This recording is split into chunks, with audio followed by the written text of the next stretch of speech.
Hi guys, welcome to Tarot in the Dark. My name is Tori, and tonight we are going to look into your specific mother wound messages and the things that Spirit, your ancestors, want you to hear in regards to your mother wound. So this is, for me, been a long-awaited reading. I've been trying to get to this reading for a while now, and you just kind of have to wait for things to happen. With this being recorded, so this is a timeless reading, but I am recording this right before the full moon in Aquarius that we have in 2026, and it's also right before Lionsgate. So we're like a week or two away from one and both of those events.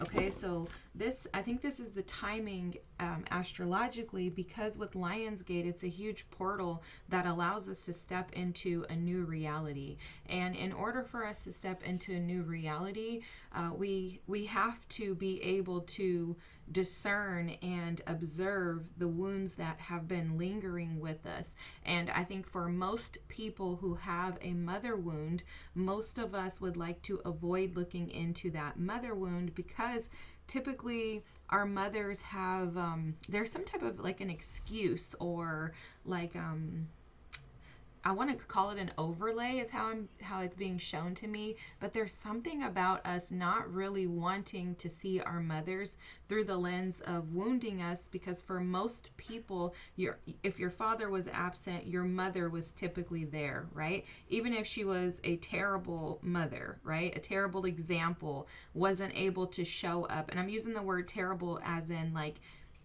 she just wasn't able to give you what you needed. The reality of it is that we still tend to make excuses for mothers and not for fathers, okay? And so I think that's why this has been something that Spirit has kind of had me hold off on recording until now, where we're walking into this full moon in Aquarius, which is about releasing any limitations.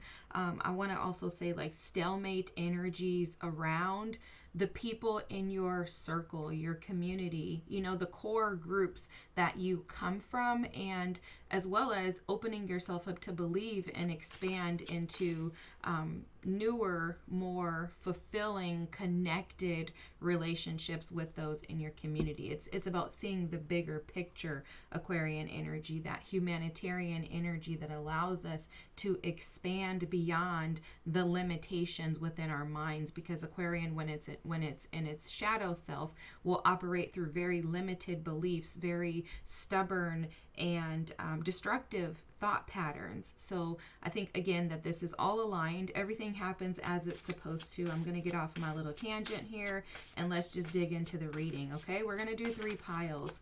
I did receive some very specific downloads in regards to each of the piles, and I was picking up on, for pile number 1, this doesn't have to relate to you or the pile that you specifically choose, but this was coming through. For pile number 1, I was picking up on some type of disconnection or disorientation to the mother wound, okay? I'm not going to get into the specifics. I'm just going to kind of give the words that they gave me. For pile number 2, I was picking up on a more guarded or reserved, held back type of connection or situation, okay? Again, I don't know exactly how these words relate to the readings. They just gave me these channeled messages. And then for pile number 3, I was picking up on something that had to do with nurturing, maybe excessive or overly nurturing, a helicopter mom, or a mom who covered her own wounds by overly nurturing or tending to her children, right? Kind of creating and establishing a different dynamic there. So again, not going to try to go too deep into those, but if any of those words or those situations relate to you, you may want to pick your pile based on that. All right, so let's dig right in. If you do have some overwhelming thoughts or energy in regards to the mother wound, I would recommend just slowing the pace down, okay? Allowing yourself to perceive this as being a quest, a journey. I kept seeing the quest card before I was preparing for the reading. So Spirit was showing that this is something that you take in pieces, okay? This is not going to be the end all final resolution to all of your wounds around your mother. This is a gateway into allowing you to access these versions of yourself that show up in the world based on the impact of your mother wound. Okay, so Spirit's wanted me to really emphasize the importance of slowing down. Even if you watch the father wound video that I recorded previously, you know, allowing yourself to slow down and just be present in the moment, embracing the lessons of that moment and not making it a lesson of a lifetime that you have to conquer or overcome. I think in the spiritual community, including myself, I think that we can find ourselves being overwhelmed by so much coming at us, or feeling like there's so much to correct or to fix, rather than just observing and allowing the energy to flow in and out of us, right? So that's coming through as a message, a side note. So let's get in for pile number 1.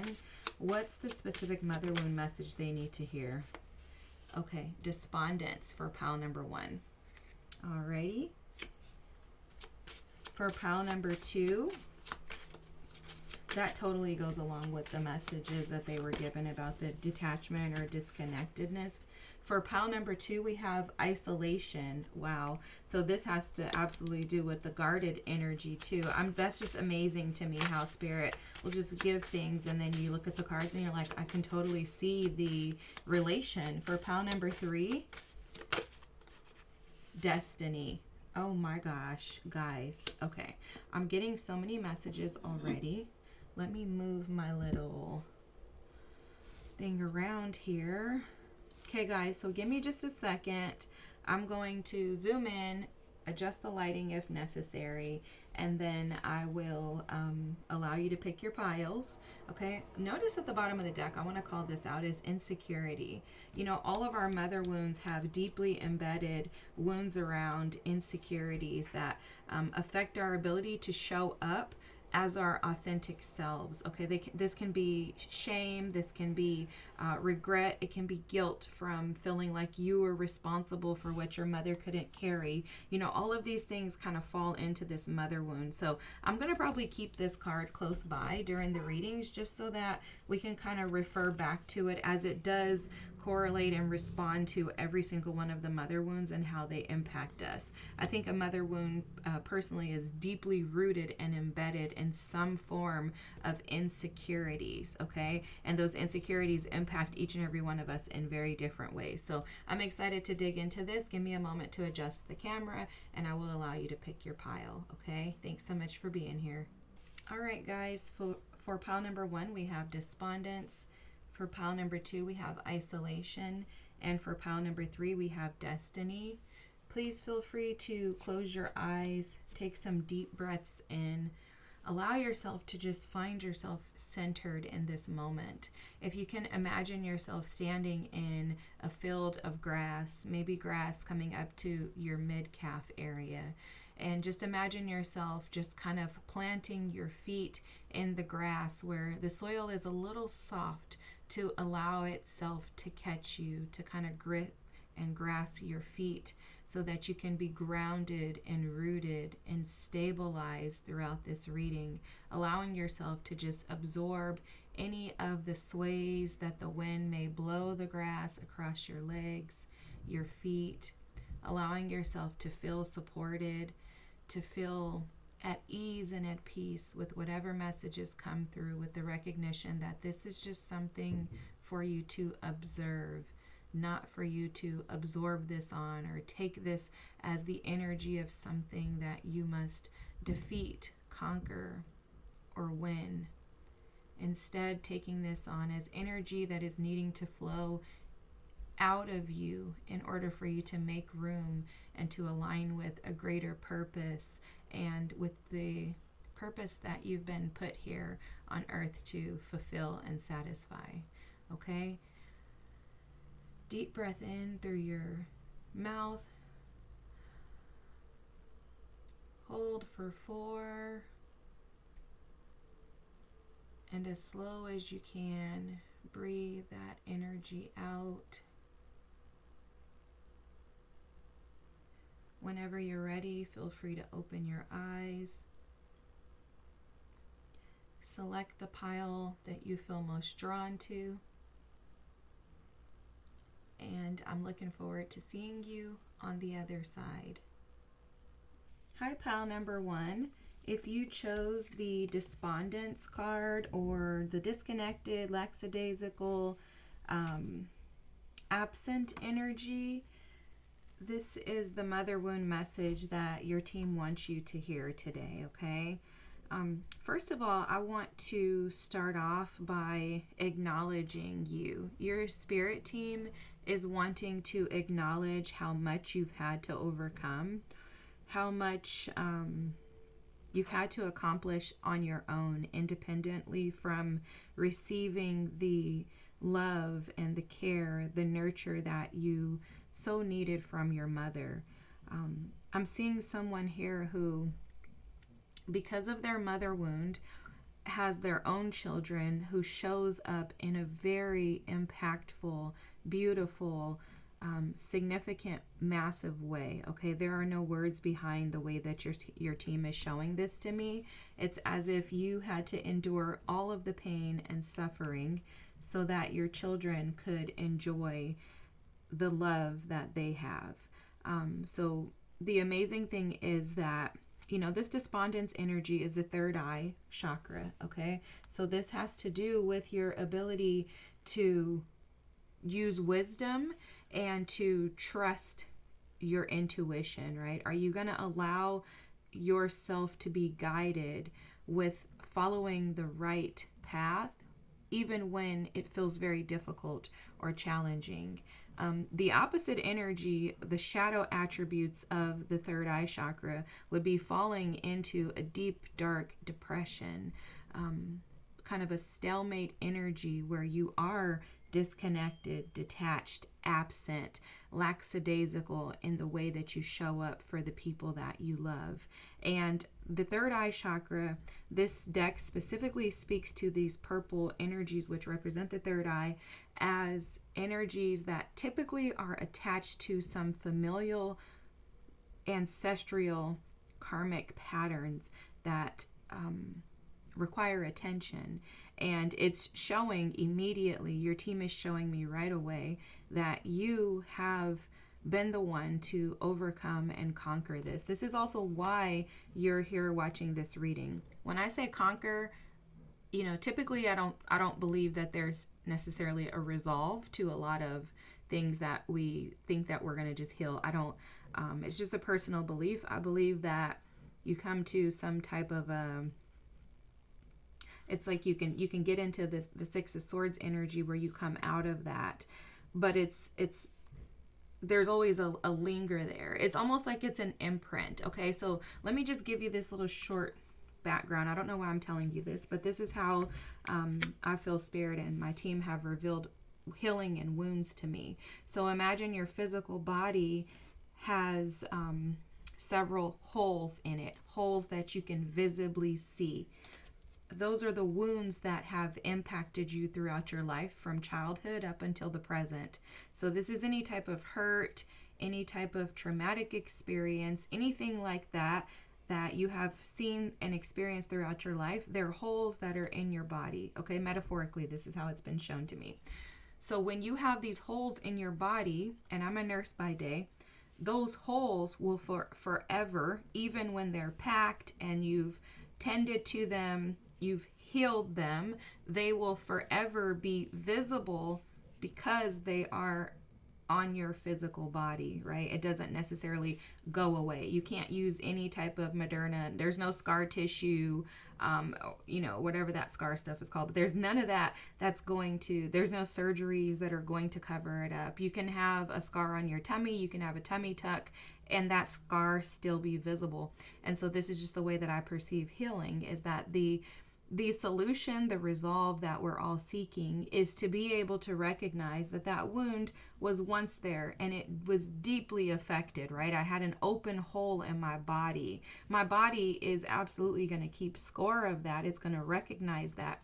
However, like I said, the resolve, the healing for me comes in the identifying the fact that that was once there.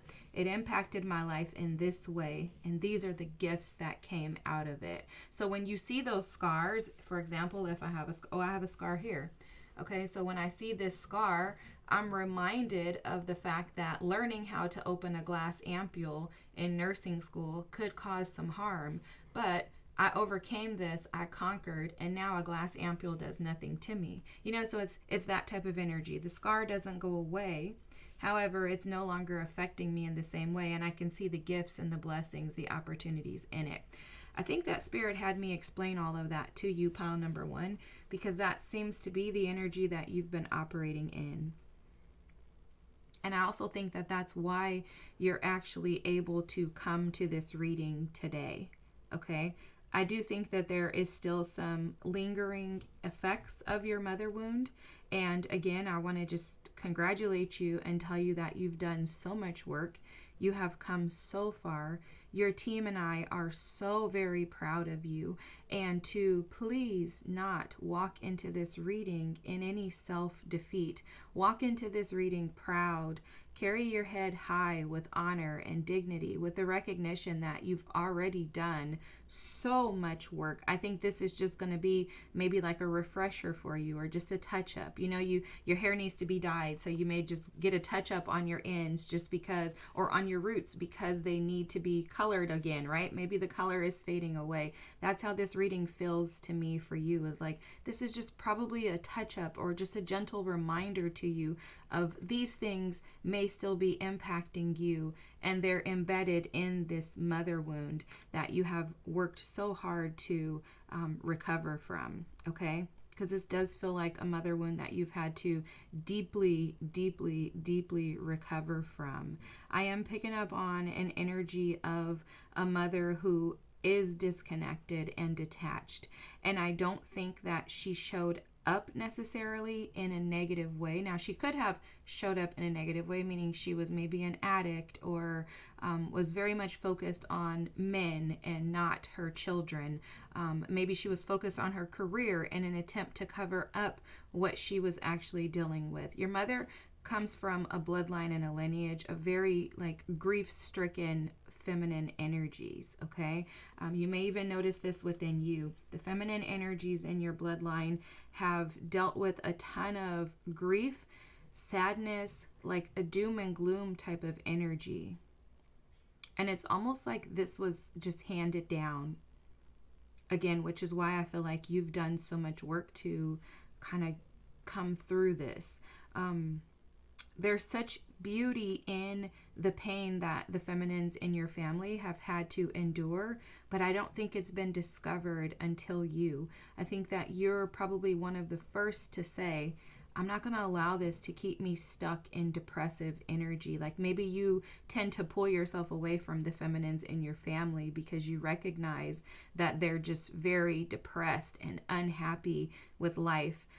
But your mother, the energy that I'm picking up from your mother is of someone who is or was detached in some instance, disconnected. And this disconnected energy was due to the grief and the sadness that they carried. Okay? So it's not an excuse. It's just to say that your mother had to endure some things that I think she kept quiet about. It feels like an energy of someone who doesn't want to speak about these things, because if I speak about them, then I'm reminded of how painful they are. So instead, let's just keep living, acting like things are fine, maybe putting on a mask in front of people when you go out in public, like, oh, everything's fine, but then at home, she's just deeply depressed. They're showing me someone who maybe drank alcohol or was a substance abuser due to the fact that they were such grief-stricken.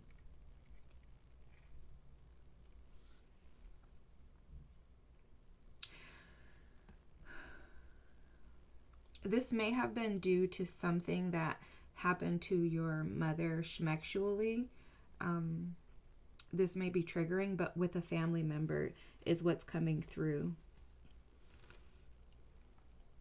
Something happened to your mom or her mom that cause this despondent energy, that cause this grief, this sadness, this overwhelm. And it's almost like they're showing this as there's so much beautiful energy to your mother that you unfortunately were not able to access due to her guarded, disconnected. See, the energy of disconnection is due to trying to protect herself. So she would disconnect from those emotions in an attempt to protect herself. And protect you is what they're saying.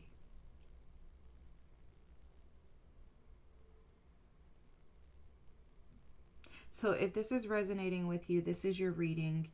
Let's keep going. And I really want to focus on how this impacts you today, because I think that's the most significant thing to acknowledge when we have, mother and father wounds. And if you haven't watched any of my other readings, I firmly believe that every single one of us have a father and a mother wound. I mean, I've never seen a perfect parent. I've never seen someone get it right. I've never seen someone show up emotionally, mentally, spiritually, and physically for their children in the way that we need it, right? Like all of us as parents, I'm a parent. We're all learning. We're all doing the best that we can with what we know. And I think forgiveness is going to be a major thing for you, pile number one. Forgiving your mother, because they keep telling me the scripture, forgive them for they know not what they do. There's no excuses for your mother not showing up, okay? There's no excuses.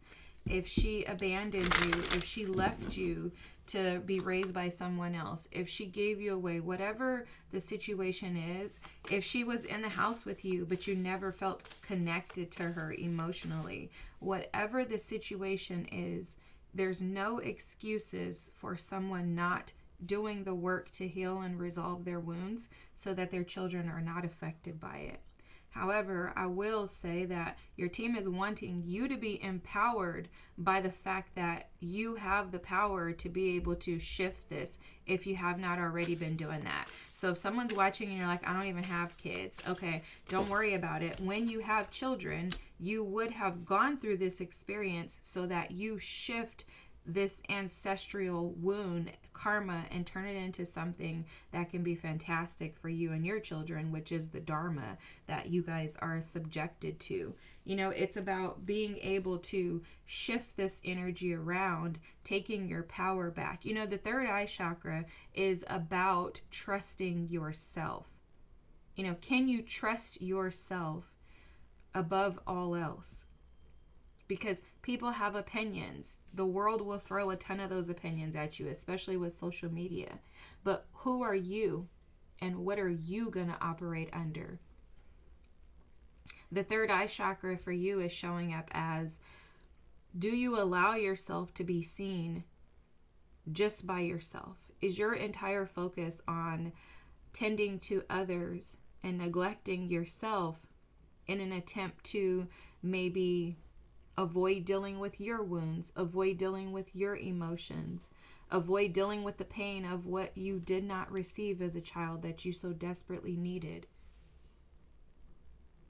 These things are being highlighted for you for a reason, or to you for a reason. Before I go to this energy, I want to just call out the bottom of the deck. Seek beauty in everything, and a world of wonders opens up to you. Your mother wound is affecting your ability to be able to see beyond the sadness of not receiving what you needed. And that can sometimes fall into like very Piscean hangman energy of becoming a martyr or a victim of our circumstances. Well, maybe if my mom gave me this, I wouldn't be doing this today. If my mom showed me how to raise my children, I would be a better mother. If my mom wasn't so disconnected and detached from me, then maybe I would be able to attach and connect to others. And your team is here to encourage you that you have the power. I'm going to be totally honest with you. You have more power than your mom. You have more power than she could ever have. The reason why is because you're actually here listening to something to heal this wound. Remember, they said earlier, your mom was not able to do this. She wasn't able to do it because she was so trapped in her shame and grief, dissatisfaction with life, that she chose the easier path. This path is harder, but this harder path is given to you because you are capable. You are powerful.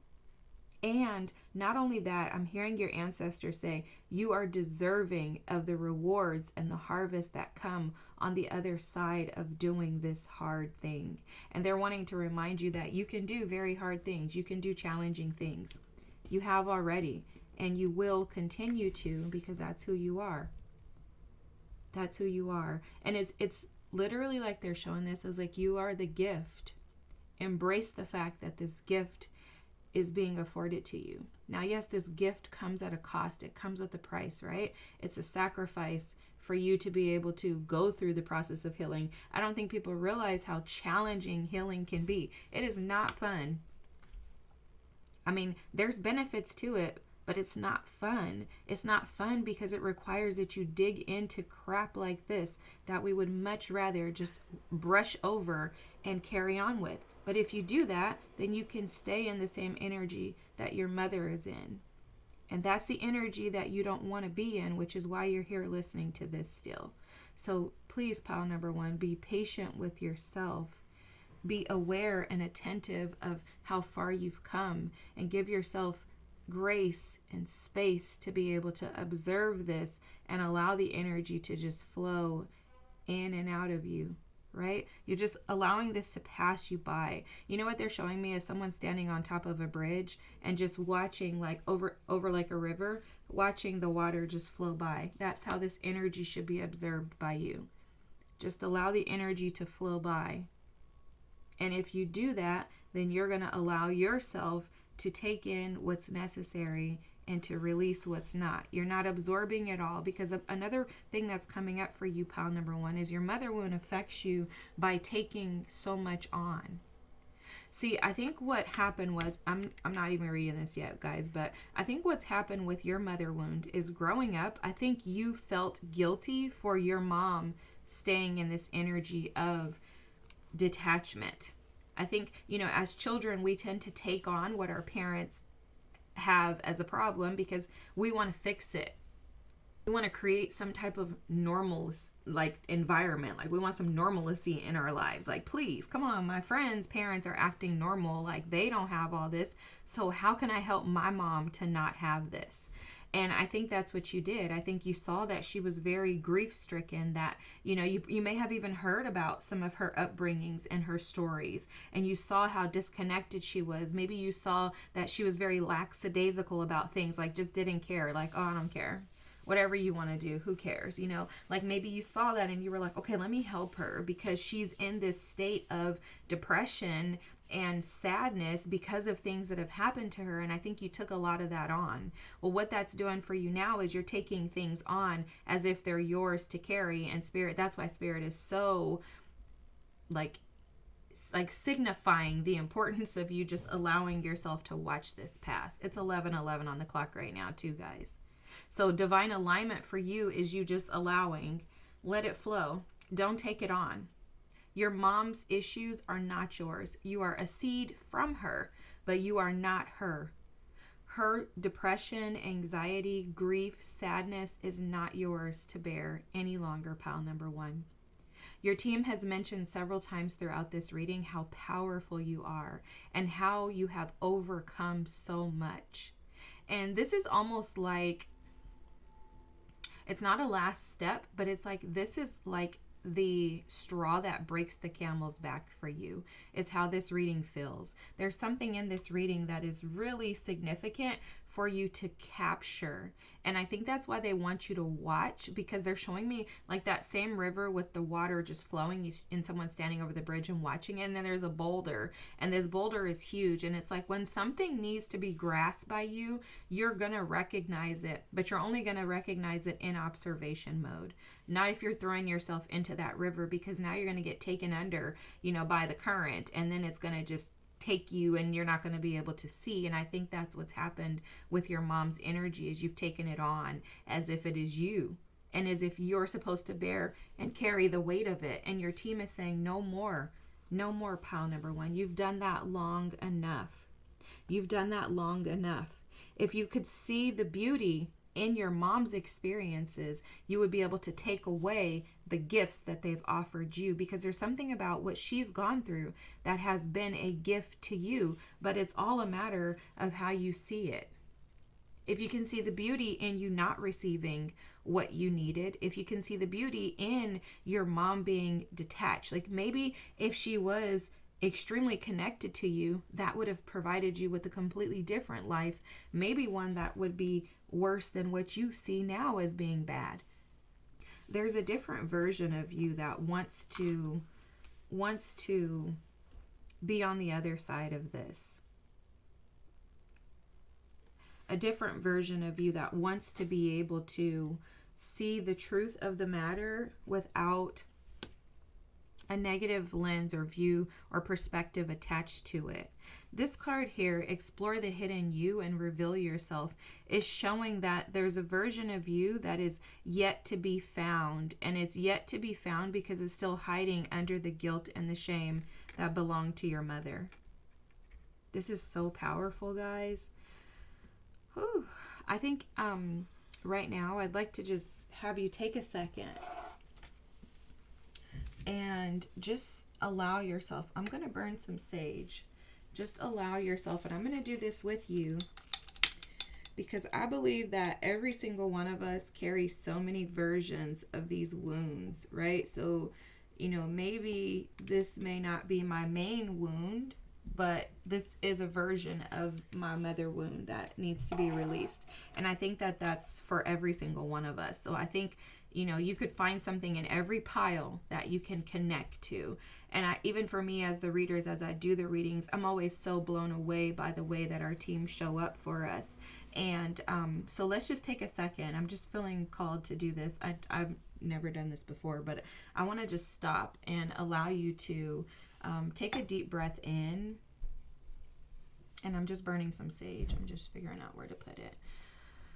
But take a deep breath in, pile number one. Breathe in all of the grief, the shame, the doubt, the disconnectedness, the lackadaisical energy that you may find yourself operating in from time to time, the depressive energy that keeps you trapped, feeling as if you're incapable, like there's nothing great in you, that everything you do fails. Draw all that in. Allow yourself to absorb that energy as if it were the river that is overtaking you as you stand at the bridge. And as the water begins to come over your head to the point to where you feel like you're going to drown, take your hands and push it back. Blow that energy out as hard as you can.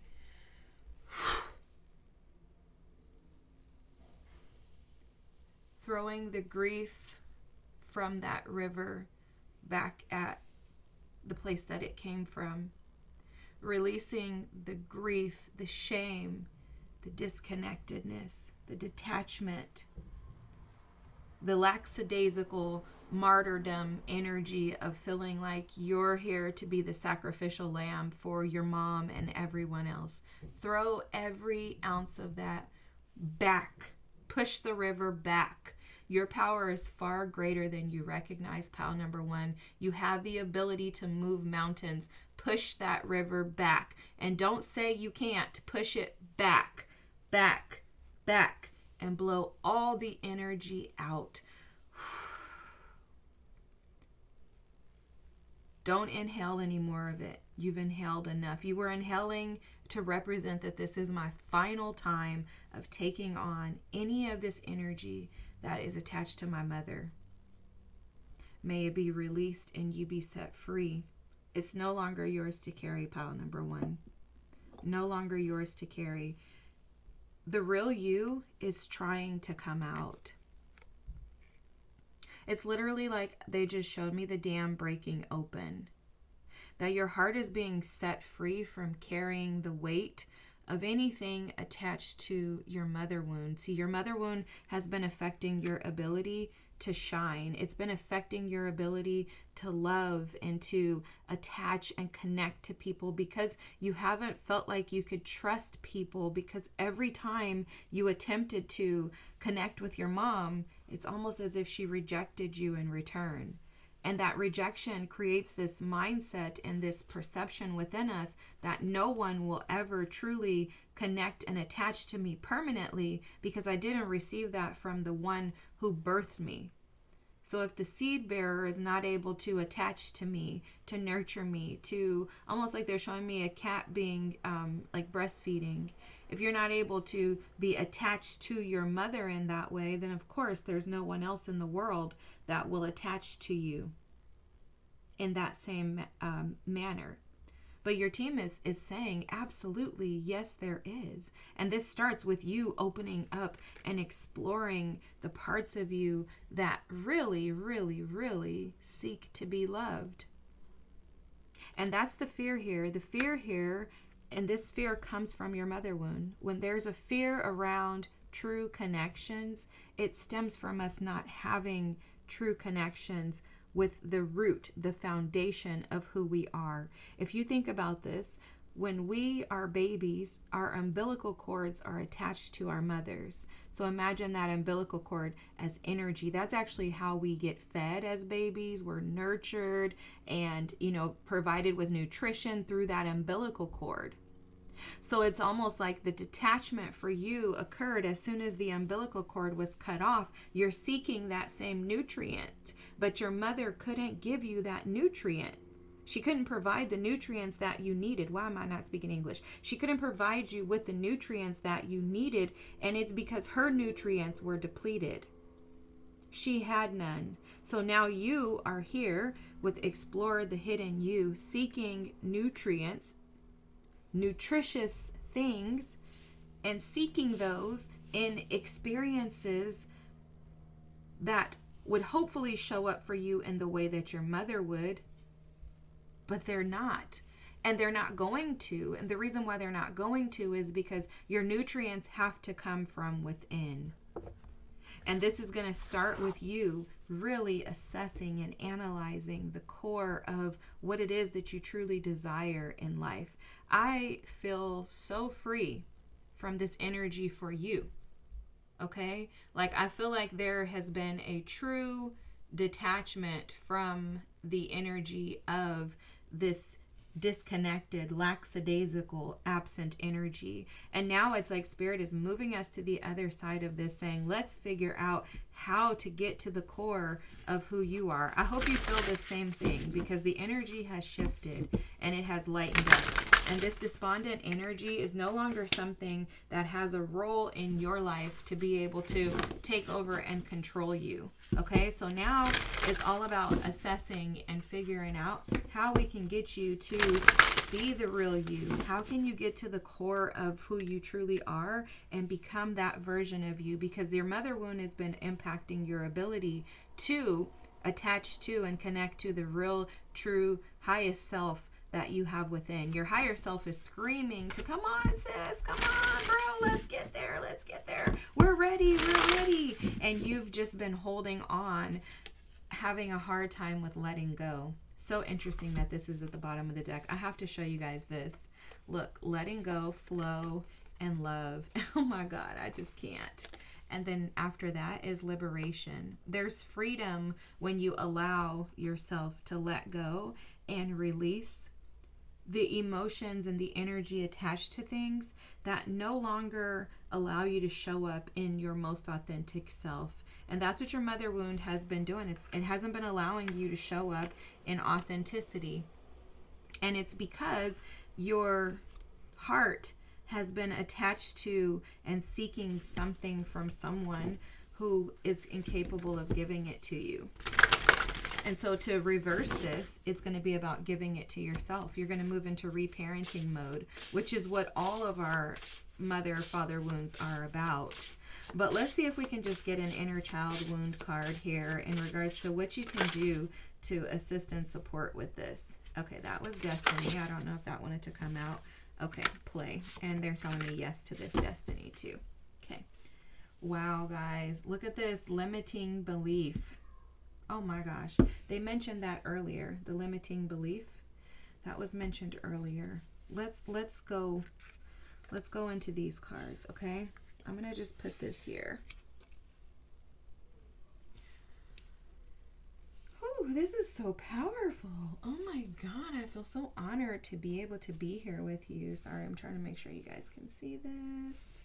You know, orange calcite may be beneficial to you because they keep drawing me into this. Orange calcite is the energy of energy, okay? That's why I keep them here. Their energy, they help to create confidence and establish a sense of self and purpose and having the courage to be able to push forward. And that's so interesting because as I'm recording this, although this is a timeless reading, but I'm recording this in Leo season, which is about being bold and courageous, having the strength to overcome and conquer things that maybe you wanted to flail or be weak in regards to in the past, which is exactly what your reading is about, right? This is about letting go of this despondent energy, letting go of the depression, and instead trusting yourself.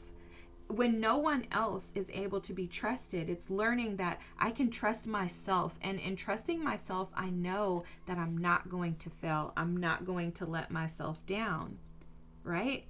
Like maybe your mother couldn't give this trust to you, but you can give it to yourself. And that's the power in your reading. That's where liberation comes from. And it comes by trusting that if I let this go and allow love to flow in and out of me, regardless of whether or not I received it from my main seed, I am going to be liberated because I'm going to find it within.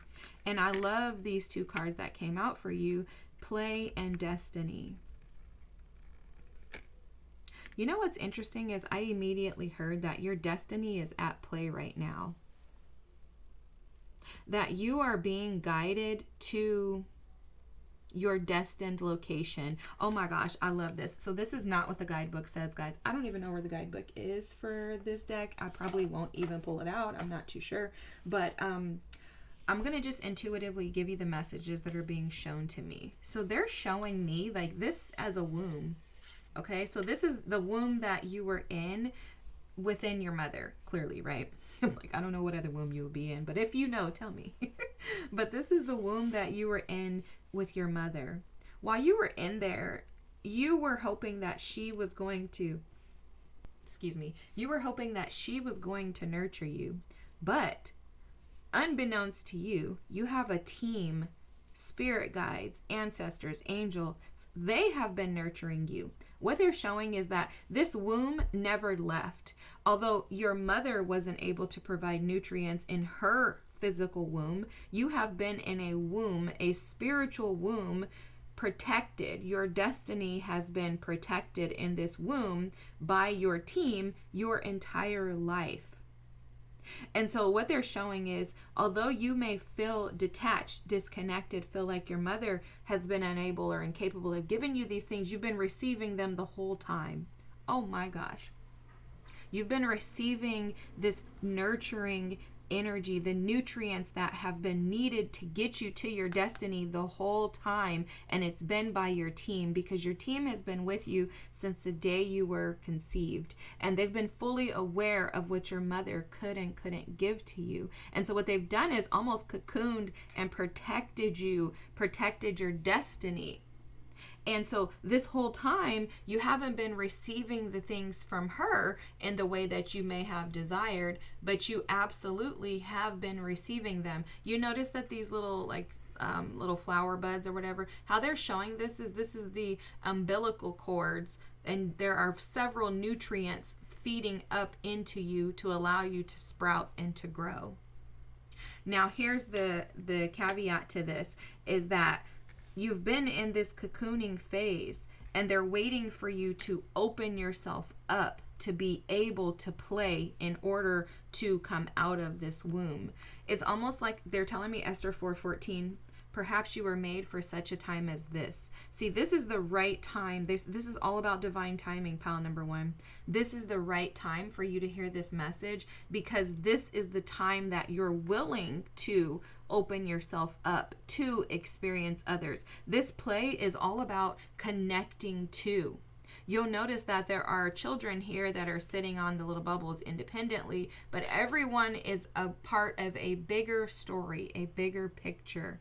And so your team is asking you and encouraging you to get out and to attempt to connect with people in a very fun, playful, jovial way, lighthearted way. Okay, so any activities or events, experiences that you can go to or attend that just allow you to feel free to play. Nothing serious.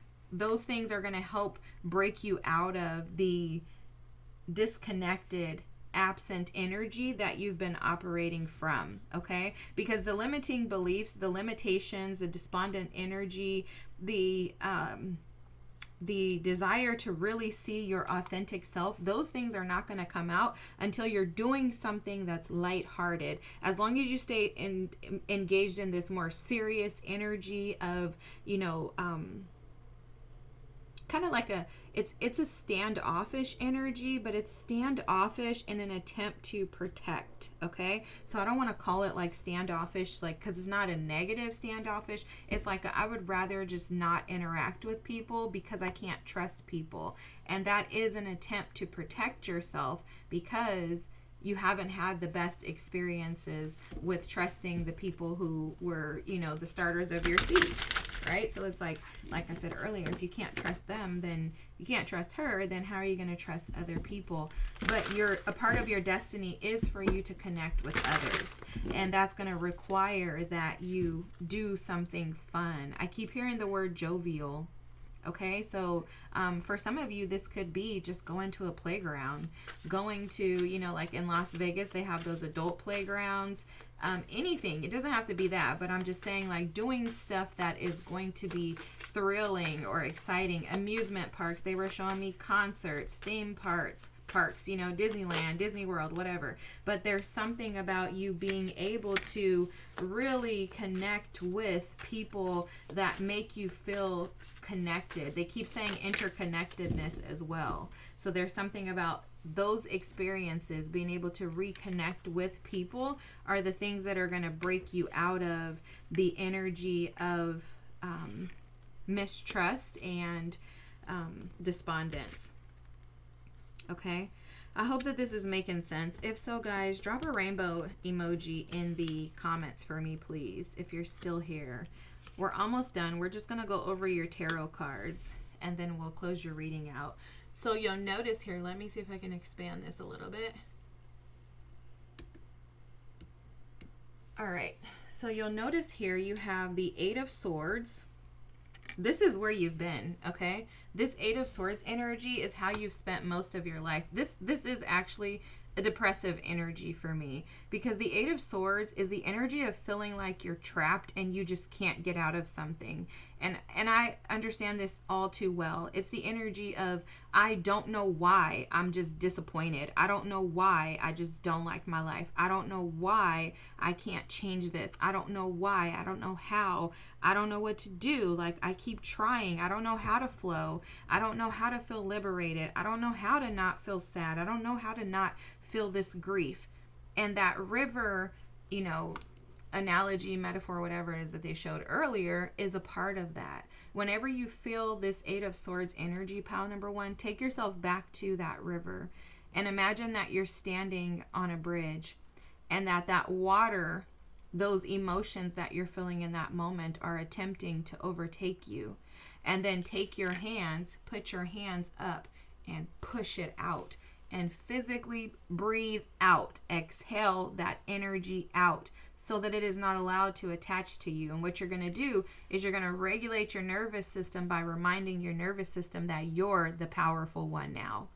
That your mother and the grief that she gave you is not yours to carry. That now you're the boss. Now you're in charge.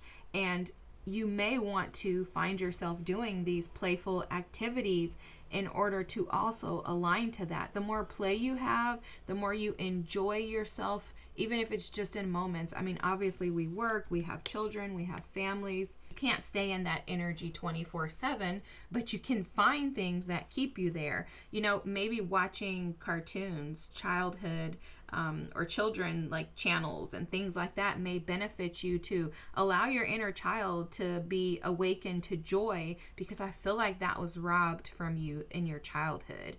You know, when you have a parent who is despondent and who sits in the energy of doom and gloom, it will create like a cloud of dark gray clouds that sit above you all the time. It's very hard, guys.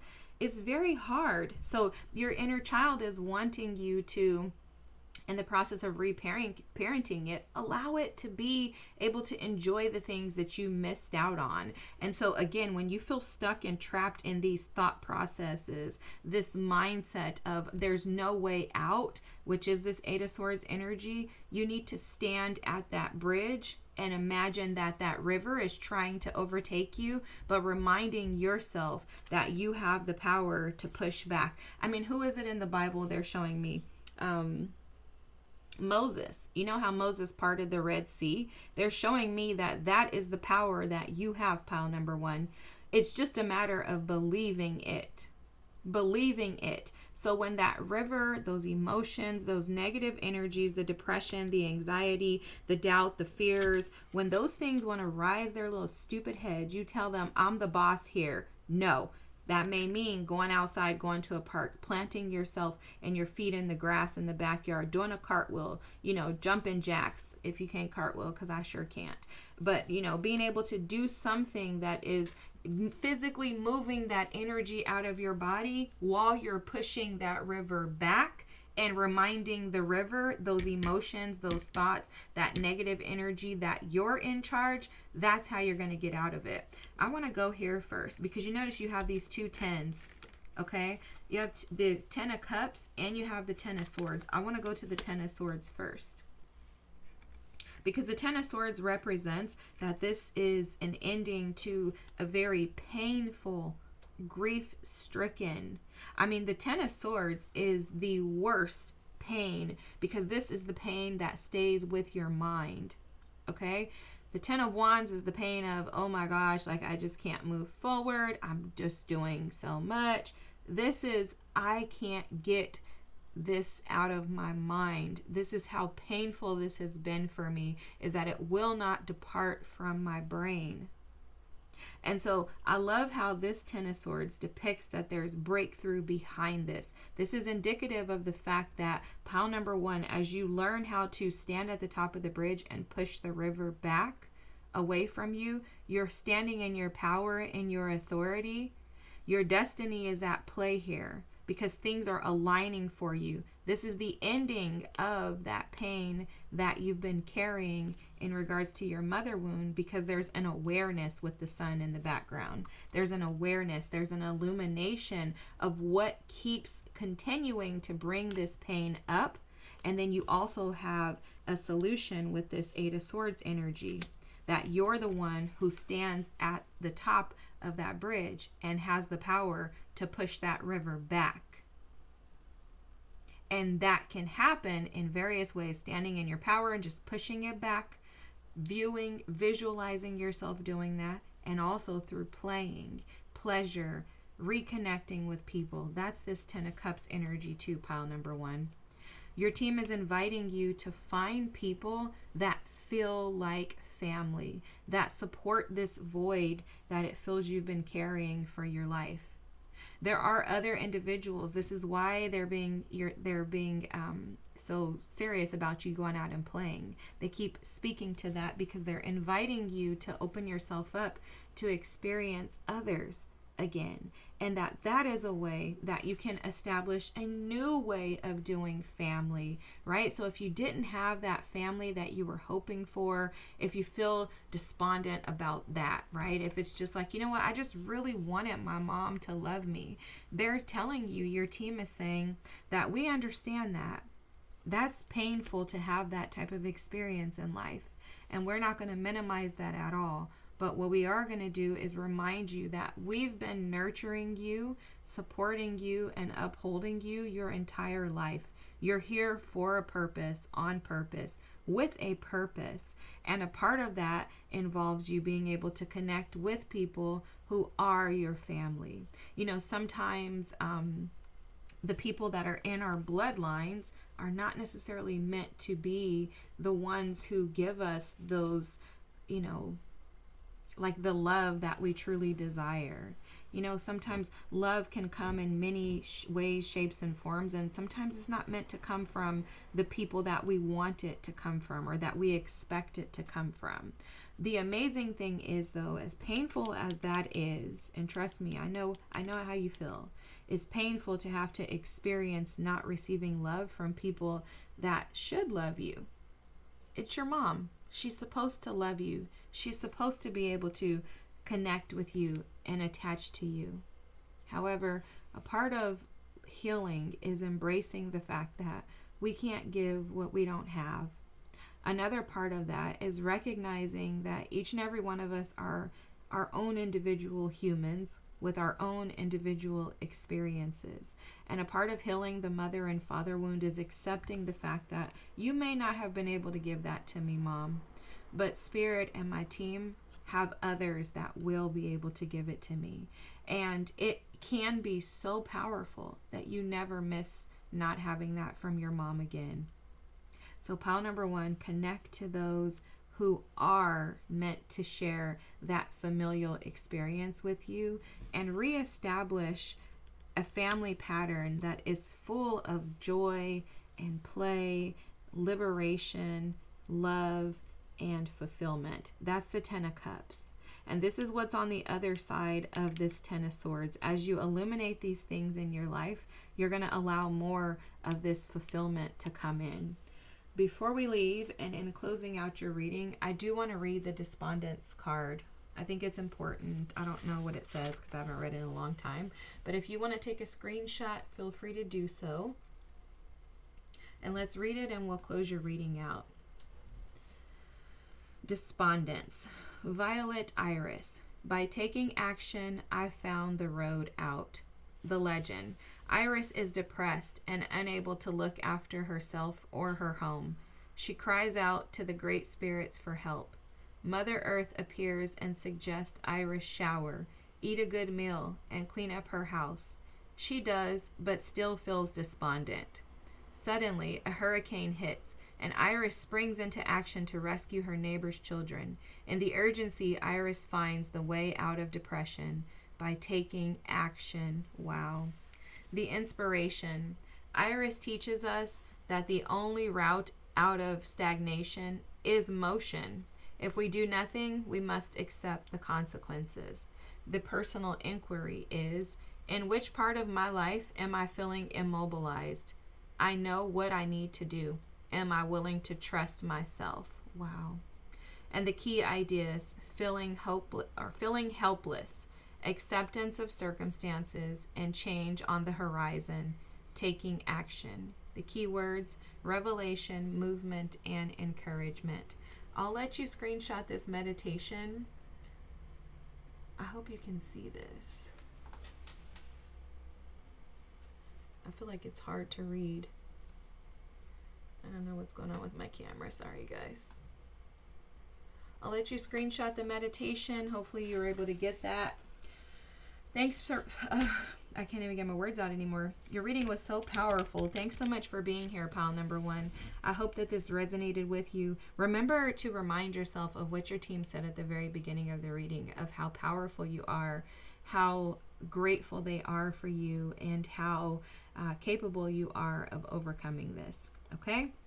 I think you've done so much work already. Like they said, this is probably just a touch up on those roots to just remind you of the power that you possess within and your ability to be able to love yourself through liberation, through into liberation, okay? This 10 of Cups is what's on the other side of this if you haven't already received it. So keep doing what you're doing, pile number one. Remember, destiny is at play for you. Have the most amazing night. If you're still here, drop a rainbow emoji or a comment.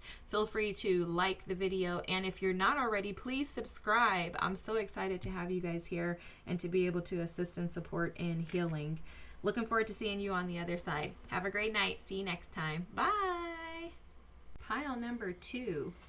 If you chose the isolation or the guarded energy, this is the mother wound message that your team wants you to hear. So I was picking up on a few different messages in regards to your pile. Pile number one was so powerful. Oh my gosh, I'm just like blown away. But so for you guys, this is going to be powerful too. I was immediately picking up on this pile number two being a deep reading, okay? So if you don't want to dive deep, I would caution you. Also, they're showing me something about you putting on a life jacket. So during this reading, it may be very triggering for you. Okay, they're showing me like someone taking a deep dive into the ocean but needing to put on a life jacket. So there may be a version of you that wants to, or that tends to find yourself being overly protective of the emotions connected to your mother. Okay, they're showing that maybe you tend to want to stay on the surface with the way that you feel about her, because if you dig too deep, it's going to cause pain that you're not really ready to experience. Wow. So this reading, pile number two, can probably, not probably, but it is probably going to be very triggering for you. I would suggest maybe taking it in sections. Your message is different than pile number one's, and I'm not comparing, but I'm just saying how, the mother wound shows up for each and every one of us in a very different way. I explained in pile number one that, for me in particular, I would watch all three piles if I could, take it in without taking it in, if that makes any sense, right? And the reason why is because each of our mother wounds show up in a different way. And I personally believe that we can be impacted by several different versions of the mother wound, and it can show up in several different areas of our lives. And we don't necessarily recognize that, because we could be thinking, well, it's just this area, and it's not. It's the whole of who we are that is impacted by these wounds. So anyways, forget that. Let's go into what your team is showing. They're showing that you may have a tendency to want to get in the ocean, but when you get in the ocean, you're not wanting to scuba dive or go deep. You're wanting to stay on the surface. And so this can show up in life as having guarded emotions, guarded feelings. And the word, interesting, is guarded for your reading. That's what they told me. So you may find yourself wanting to withhold the whole of you due to fear of being abandoned, wounded, triggered. Maybe if you feel the emotions that allow you to actually connect to someone else, that could trigger the lack of connection that you felt with your mother. That's deep. Hold on, let's sit with that for a second. So your lack of emotional attachment to your mother seems to be showing up in your life today as a guarded energy, very protective of your heart. This is a false narrative, and I think most of us can recognize that. Like, I'm probably a little guarded or jaded or not really interested in really diving deep into my emotions, because when I tried that previously, there were wounds that came out of that. Right? Like, maybe you had an abrasive mother. You could have had an absent mother, but if your mother was present, she could have been abrasive. Maybe one who, kills with her words, metaphorically. Like, she's got a tongue on her, right? That's going to just devour you and make you feel inadequate or incapable. So what we do is we take that on as if it's our identity, and we become that. We become inadequate. We become guarded. We become defensive. You may tend to see the world through the lens of pain and of unhealthy attachments.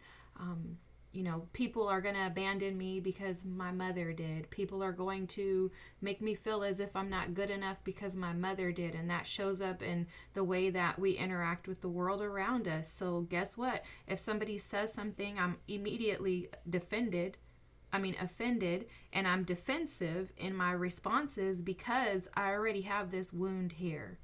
I'm already hurt. I'm already guarded. And now you've said something to make me even further guarded because I'm already defensive based on my need to be guarded and protective. Oh my God. Wow. This is so powerful. So interesting thing. I, for pile number 1, pulled out my little thing here and I lit sage. But the interesting thing is, before I started your reading, they had me light a Palo Santo stick. Sage clears the energy. Palo Santo brightens it up, brings in anew. It kind of refreshes it. So sage, I always think about sage as the poop odor reducer. And then the Palo Santo is the air freshener that you come and spray afterwards so that your bathroom doesn't have the stench of the poop. And this is so interesting, the way that they're showing this to me. Is they're showing me that you have tried to cover up, maybe with perfumes, tried to cover. This is showing up as a mask. You've tried to cover up the pain that you've endured with your mother or through your mother wound by putting on a mask of some sort. I'm trying to see where they're taking us with this. It's something deep, though. Let me tell you, this is not surface. This is something deeply embedded in your identity. This mother wound is affecting the way that you show up in every aspect of your life. They're reminding me that this blue is representative of the throat chakra, and the throat chakra is your expression. For me, one time Spirit gave me this idea of how to look at the chakras, and the throat chakra represents, for me, the way that you walk out of the house every day. So imagine that the different chakras represent different areas within the house. The throat specifically is your expression that you show to the world. So your mother wound is affecting your ability to show up authentically in the world. And this is because there's fear that the authentic version of you is not going to be accepted or embraced because you didn't receive the validation from your mother that you are good enough. And again, this could be for several reasons. So take this as it resonates. Your mother was either absent, she was, doing her own thing, whatever that means to you, or she was present but abrasive in her communication style, not able to give you the nurturing validation that a mother is supposed to give their children. So this has created this inadequacy within you that you have lived with, which has kept you guarded and isolated from interacting with others in a way that is authentically you. And so it's almost as if you put on this attire in an attempt to show up one way, but the reality of it is never really who you are. And it's not who you are, not by any fault of yours. It's not who you are because who you were was shunned. It was, kind of pushed down, oppressed. It was halted. So the child within you, the inner child, that little girl, little boy within you is seeking to be free. It's seeking to be cleansed, purified. It's seeking to be able to express itself with a sweet odor. It wants to be able to be authentic and show up in the world without judgment, without defensiveness, without guardedness. But the reason why this hasn't been able to happen to you thus far, and I'm saying thus far because this is changing for you today, by pulling this wound up out the ocean, which is the reason why you haven't been able to overcome, is because there hasn't been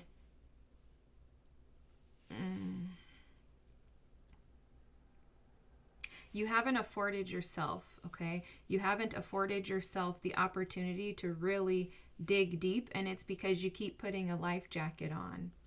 So you haven't been able to sink to the bottom of the ocean where you can actually feel your emotions, and it's because of fear.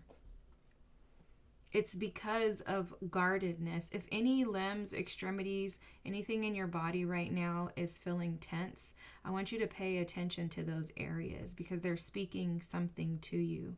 Those are the areas and the parts of you that have been halted, that have been stifled, is that the word, from being able to express themselves.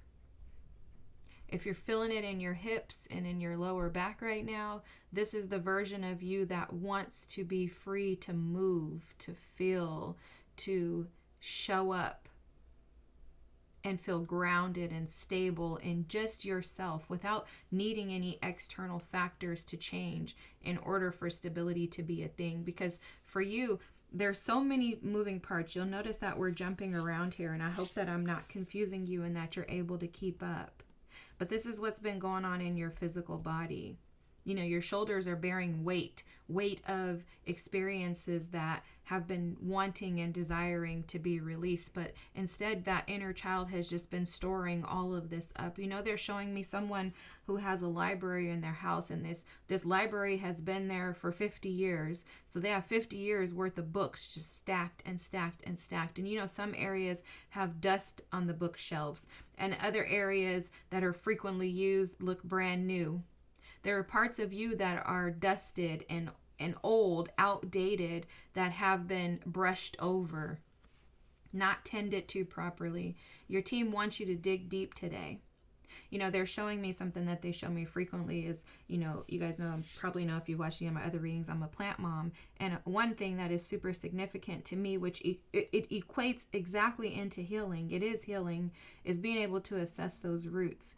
And so they're showing me that your roots have been watered consistently. You may even find yourself overwatering your plants that you have in your house, because you're trying to control something by covering it up, masking it, by continuing to pour something into it, thinking that it's going to help it. But in actuality, you're just walking in self-defeat and doubt. And that's because you have to stop and sit with these feelings, these emotions, these heartaches, in order to be able to pull them up.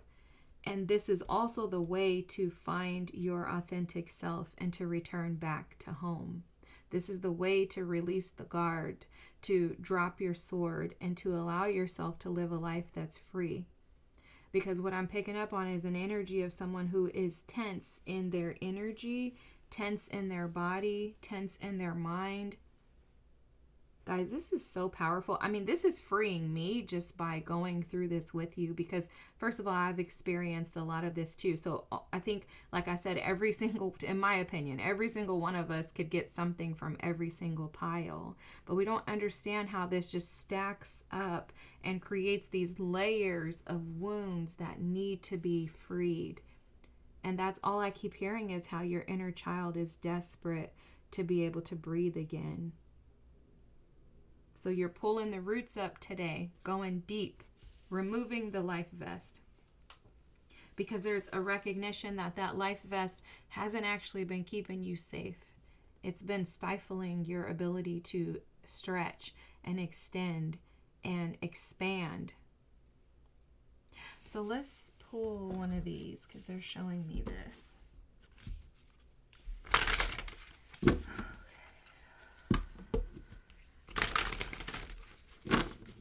Take some deep breaths in and out, pile number 2. Release all of the tension. When you breathe in lightly.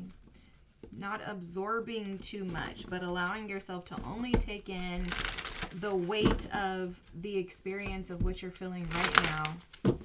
And then release out with every single breath in. Release out the outdated, dusted books that have been sitting on the shelf that are taking up space. This is those emotions that keep you stuck. The energy of trapped, isolated energy of feeling abandoned and, again, isolated, wounded.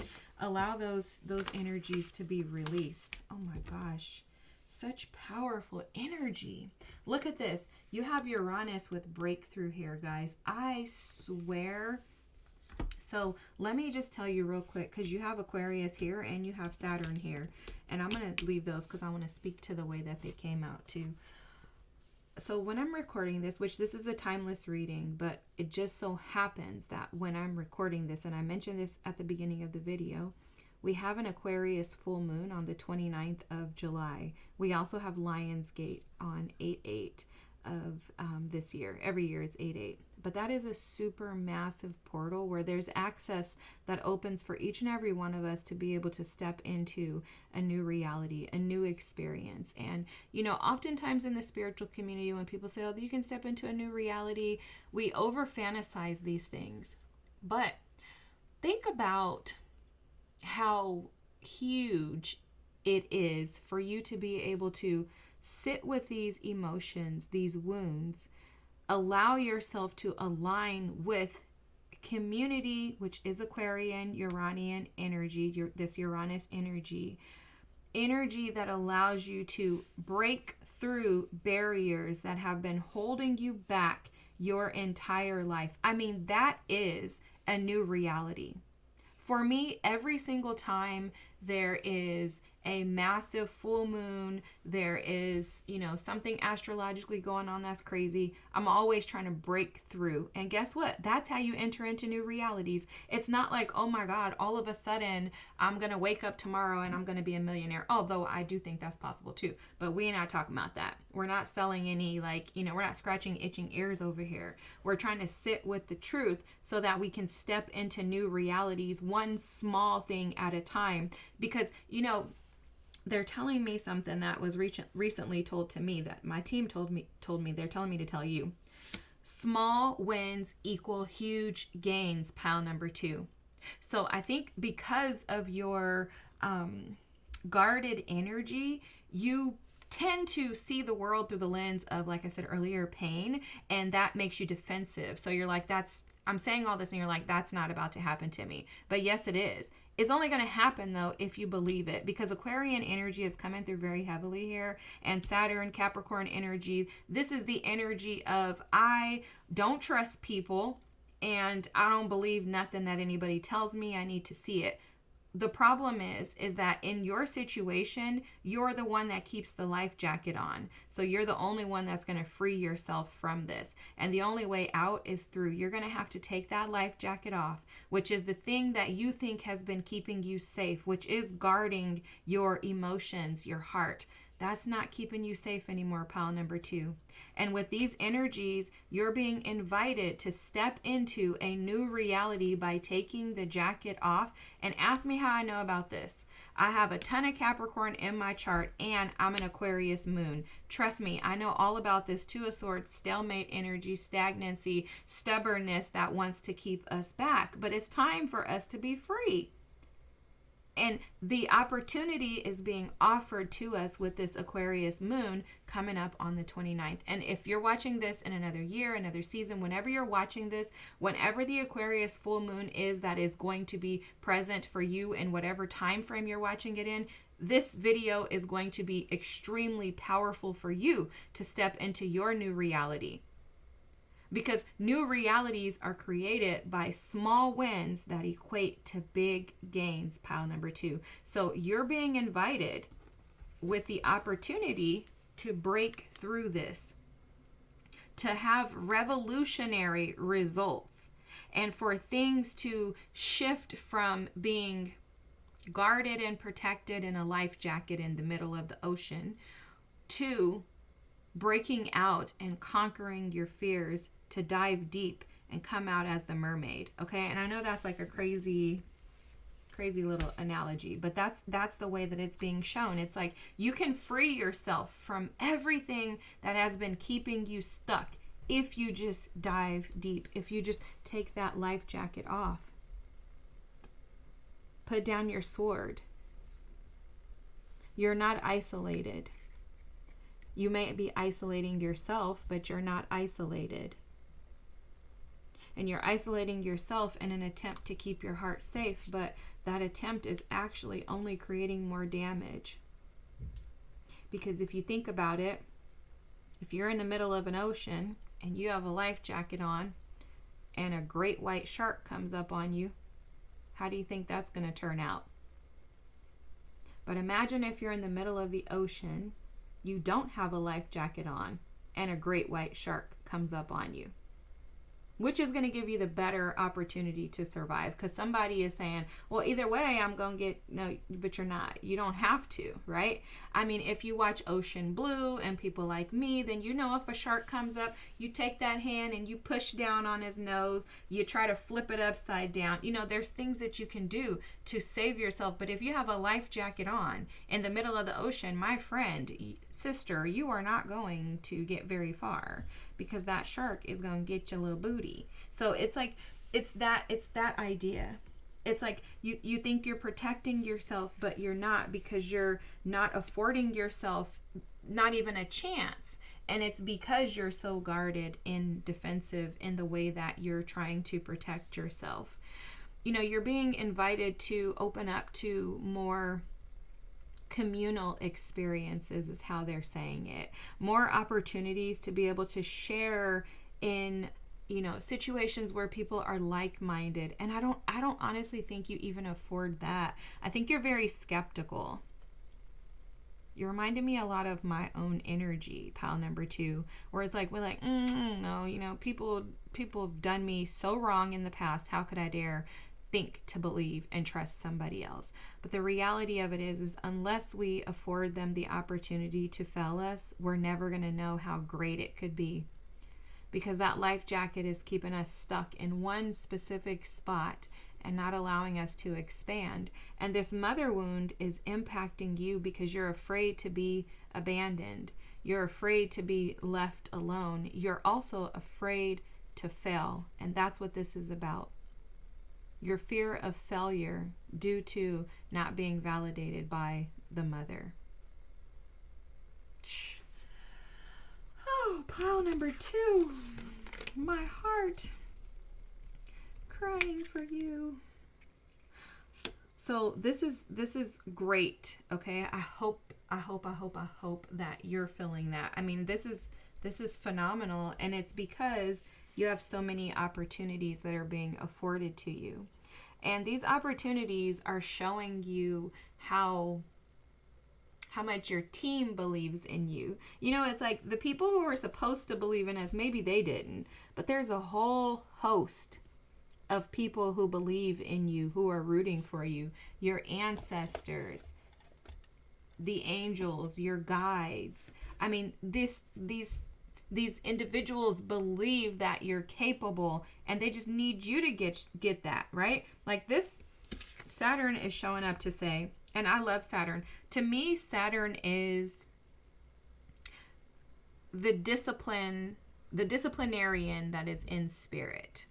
If you believe that we're supposed to walk this earth and never be disciplined, you're in for a lot of disappointment.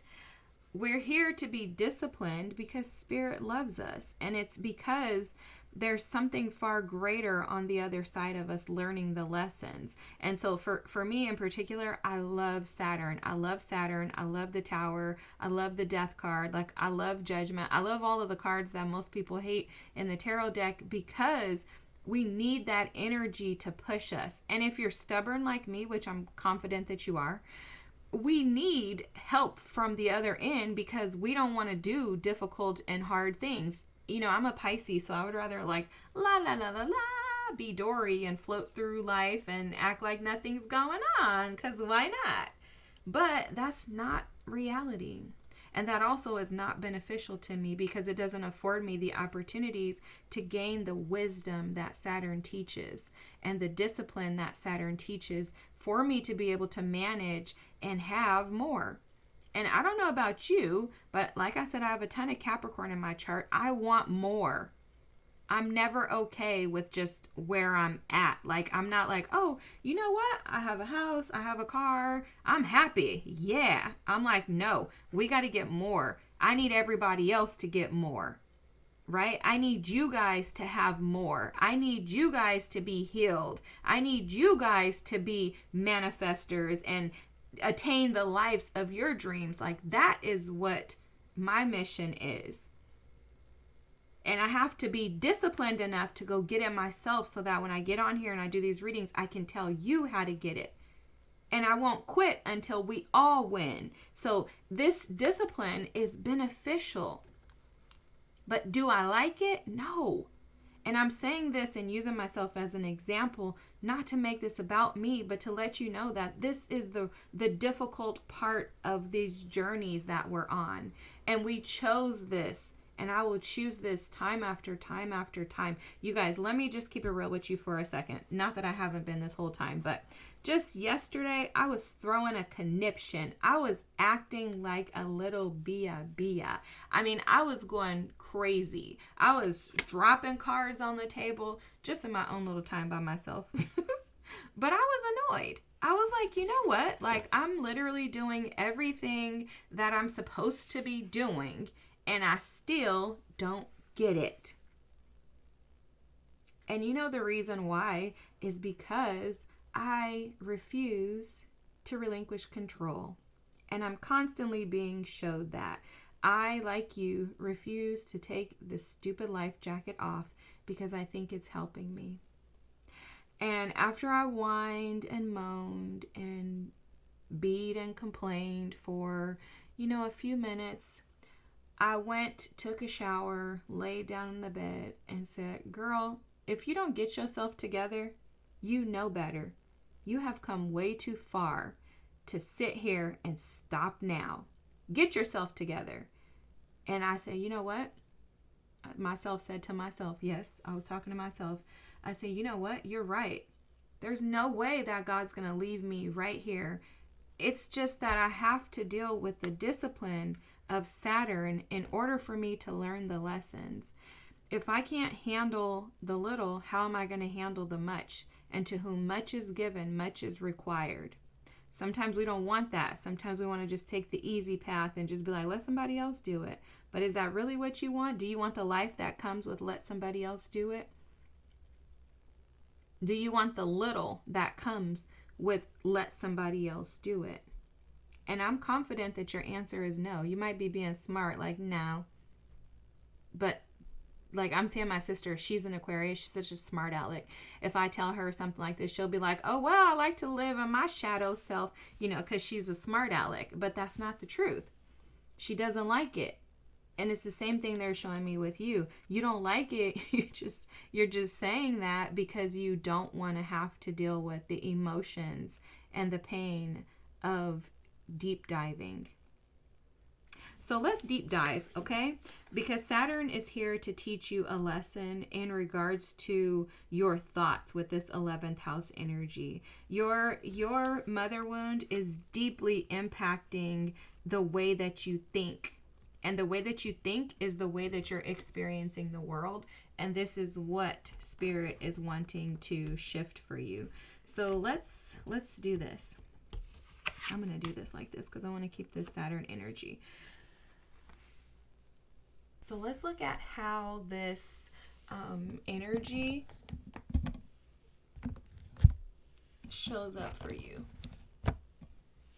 Okay, I'm going to use this deck.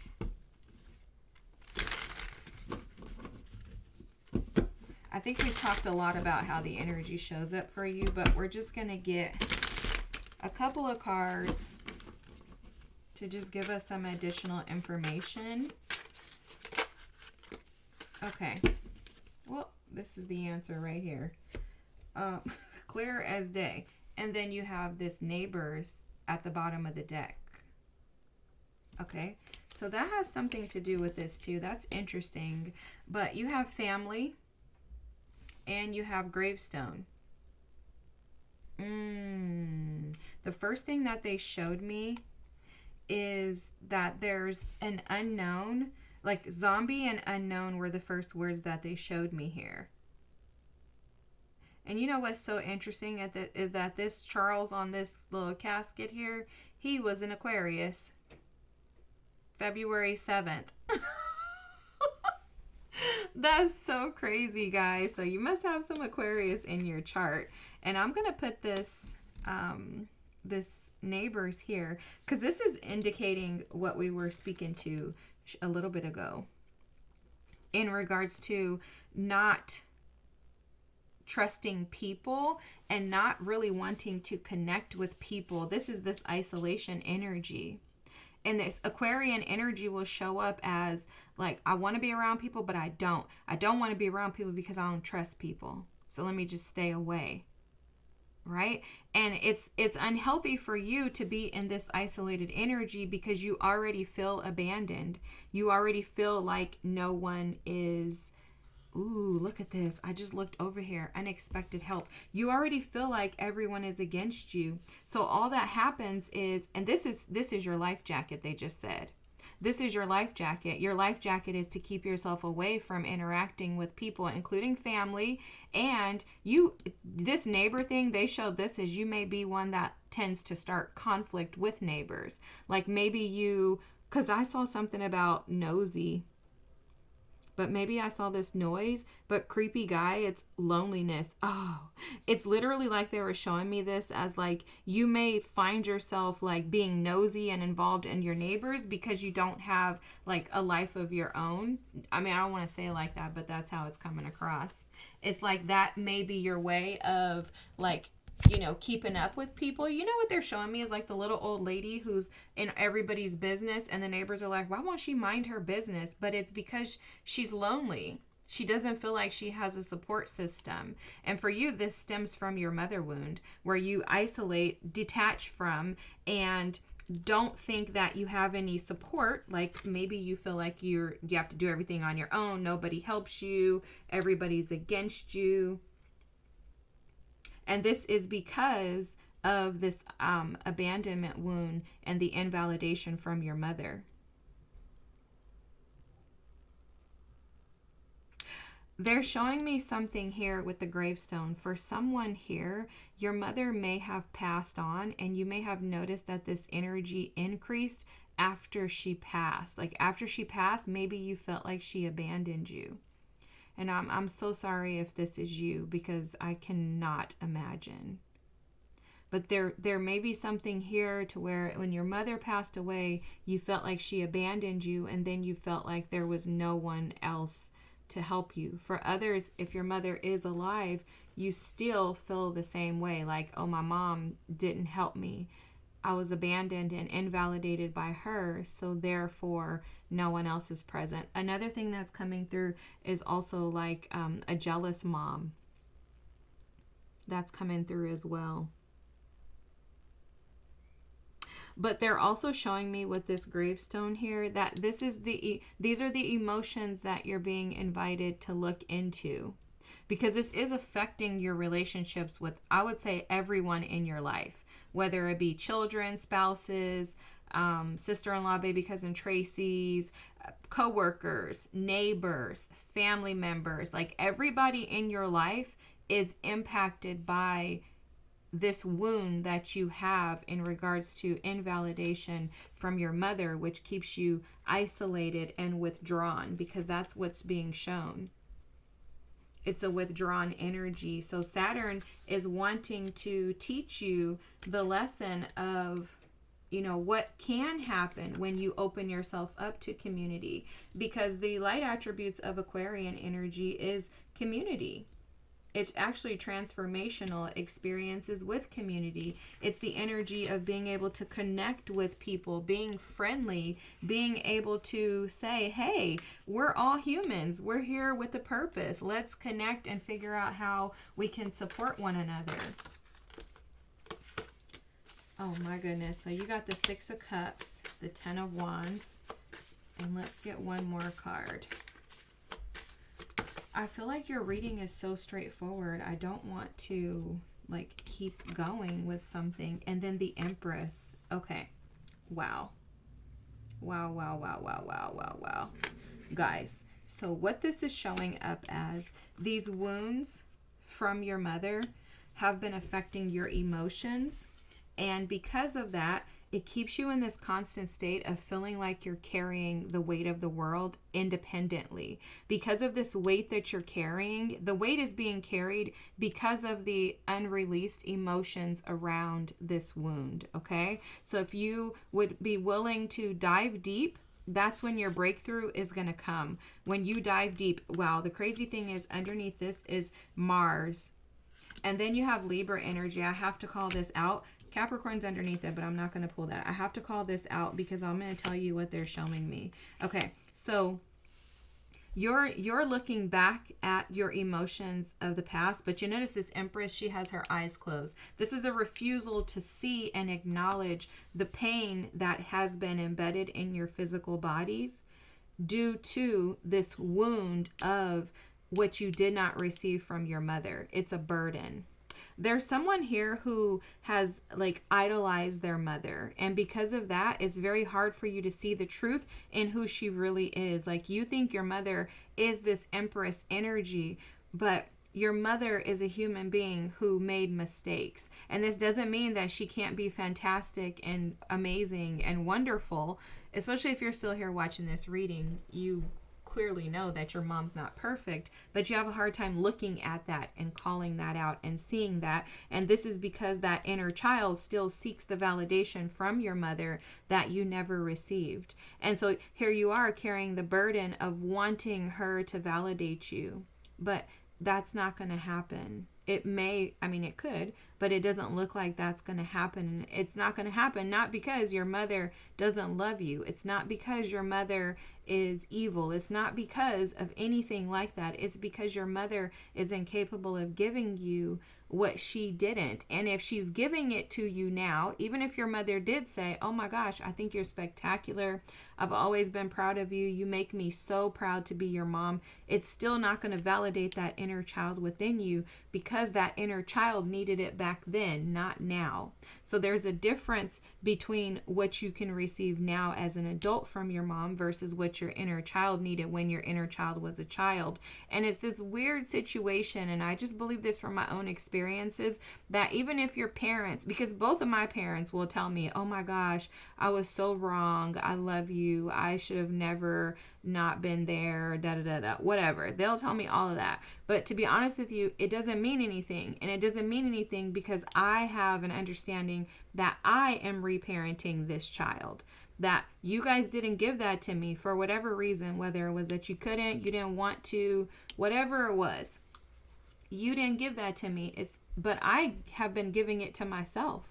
Since I learned about all this, I've been doing it for myself, so I don't even need that from them. And so your inner child may still be seeking approval and validation from your mother. And like I said, even if she does tell you today, it's still not going to validate you. And it's not going to validate you because you, as the mature version of you, are needing to validate yourself. And so if your parent gives it to you, it's fine. Embrace it, accept it. When my parents do this, I tell them, thank you so much. I appreciate that. And then I take it back to myself and say, well, how did that make you feel? Did that do anything for you? And what about these emotions that are still hanging on to the foundation of who you are? What about the foundation of who I am? Because the foundation of who you are is deeply rooted in pain due to this invalidation and the feeling of being abandoned by your mom. You're still holding on to that. That's this 10 of Wands. And your breakthrough is going to come by you taking action, which is why Mars is here with Uranus and Libra. By you taking action in balancing out your need to please your mother. Because Libra and energy can fall into people-pleasing, codependency, giving up oneself for the sake of someone else's opinion, invalidating yourself based on how someone else sees you. But the higher octave or the light attributes of Libra energy is balanced. I validate myself. I feel good on my own. I take action towards meeting my own needs because I recognize that it's not up to someone else to make me happy. which Libra in its shadow will do that. Somebody else is supposed to make me happy.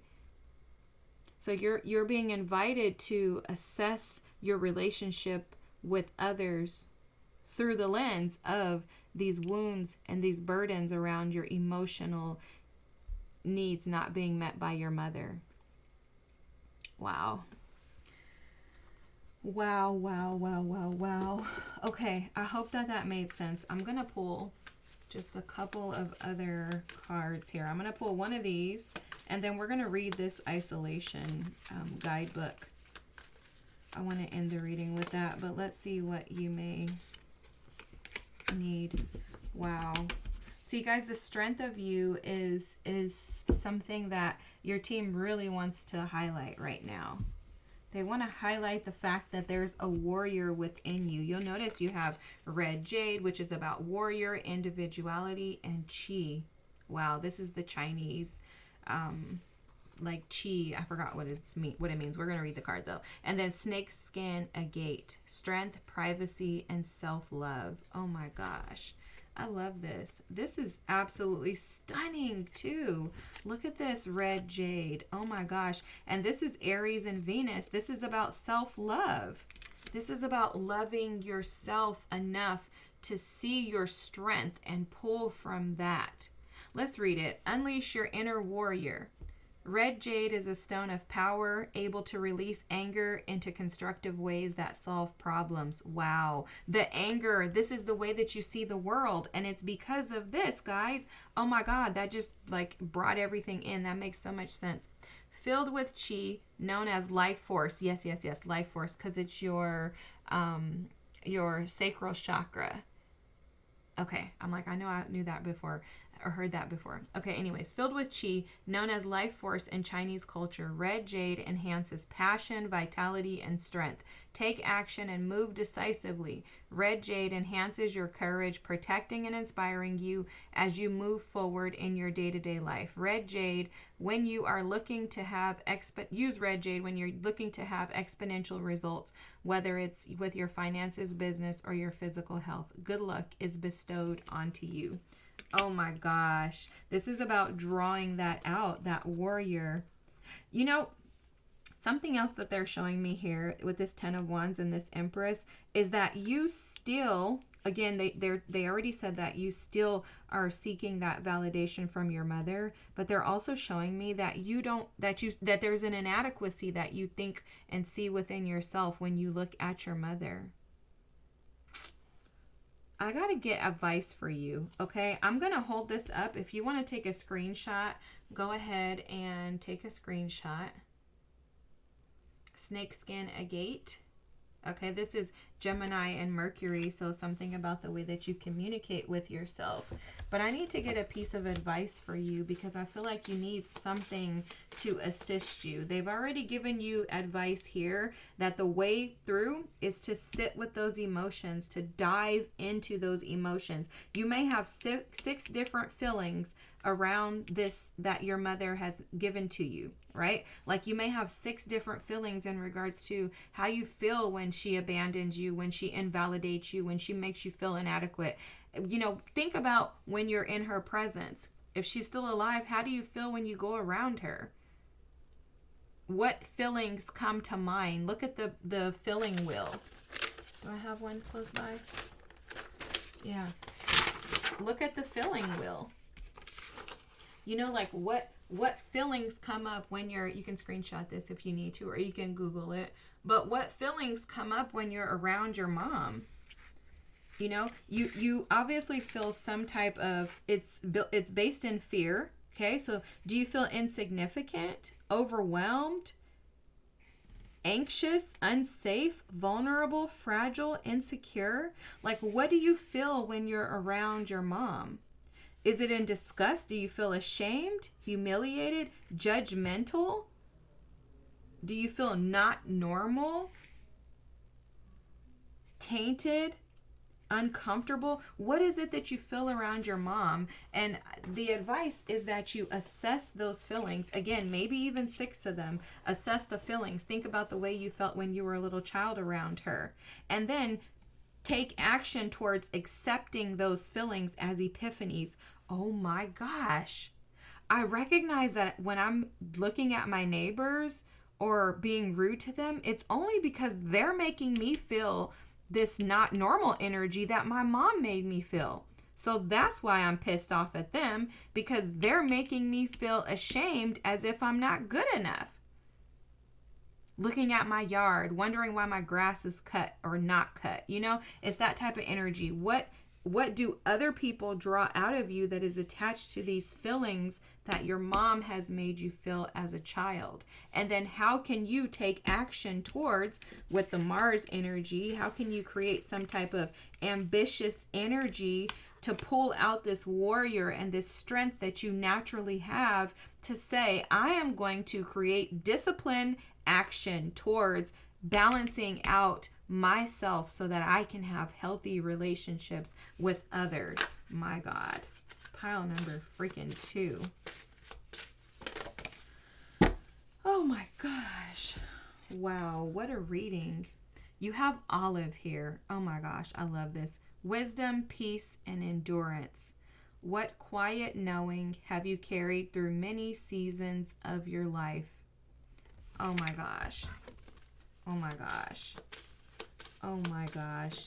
This is, again, the olive oil. The olive, it seeps the oil. This is seeping into every area of your life, pile number 2. But this is going to be the end of it, okay? This is going to be the end of it, because now you have an awareness that you have been playing small when it comes to your mom. And it's time for you to rise into your true, authentic power, this warrior, this strength. Pull that out of you, especially since we're in Leo season right now, which again, this is timeless. But whenever you see this, pull the warrior out of you and call on the strength that is within you. That is a quiet strength. It doesn't require, physical strength. It requires the ability to endure and to utilize wisdom by accessing peace, choosing peace in all things. Right now, stay in the present and don't get too far ahead of the flow. You'll soon trust that nothing more will come than can be handled in each moment. Wow. And this is because I do believe that this is overwhelming for you, which is why you've had that life jacket on for so long. And it's now time to take the life jacket off. And the reason why is because you're strong enough, you're powerful enough to be able to push through and to get to the other side. Let's read this isolation energy. Remember, going back to the beginning of this, the isolation energy, it represents the throat chakra and how you step out that front door every single day. I think some of you are stepping out of the front door as that little child who sees their mother as being all powerful and them as being, meaning you see yourself as being insignificant and inadequate. And this is what's ready to shift within your energy, is for you to awaken to the fact that you are disciplined, responsible, and capable. See, Capricorn energy is the energy of getting stuff done. Capricorn energy is also, in its shadow, the energy of the devil. So you can choose to stay attached to unhealthy energies that keep you trapped, which would be that life jacket, or you can choose to set yourself free. And just like the shark analogy, like, what's the worst that could happen, right? If you take the life jacket off and you swim in the middle of the ocean and a shark comes, you got a 50-50 chance. You're either going to be able to push that shark on the nose and move it away from you, it's going to go around you and not even come towards you, or you're going to get bit. But what's the risk worth? Right? Because what happens if it goes around you and nothing happens, but everything works out for your good, pile number 2? Because I want to just call something out before I go to the book, and I'm going to shut my mouth. You have the 10 of Cups at the bottom of the deck. This 10 of Cups represents fulfillment, happiness, and satisfaction in connection to others, in community. And I believe that this is waiting on the other side of you healing these wounds around your mother wounds. It's just a matter of time for you to get here. And also, you'll notice that this 10 of Cups, she has to actually reach for it. And so that's what your team is inviting you to do, is to reach for your happiness, because you deserve it. All right, isolation. All right, if you want to take a screenshot, feel free to. I hope you can see it enough to do so. Okay, isolation, sapphires, blue. I've got all I could ever need right here. Wow, that's beautiful. The legend, sapphire is blue. Occasionally he gets invited somewhere, but invariably he turns the invitation down. After all, what would he wear? He bought a tux once just in case, but won't wear it because he might spill something on it. Besides, going out would alter his routine. He's tried to meet people, but hasn't met anyone of his caliber. So Sapphire stays home, alone, and remains quite blue. The inspiration. Do not wait for the right time to live your life. You are on the verge of something big. Yes, pile number 2. But if you don't participate, it could pass you by. The personal inquiry. Sapphire does not know the difference between isolation and solitude. Do I? Do you, pile number 2? The key ideas. Self-protection, making excuses, over-preparing, never feeling ready to take action. Oh my God, the Mars energy. Saturn busting you out. Uranus saying, let's make this breakthrough happen, pile number 2. Self-protection is the life jacket, and that is a way to make excuses because you may never feel ready to take action, and that's because you're comparing yourself to your mother. You're putting yourself up on a gauge, not realizing that you missed out on things that you needed as a child to feel validated.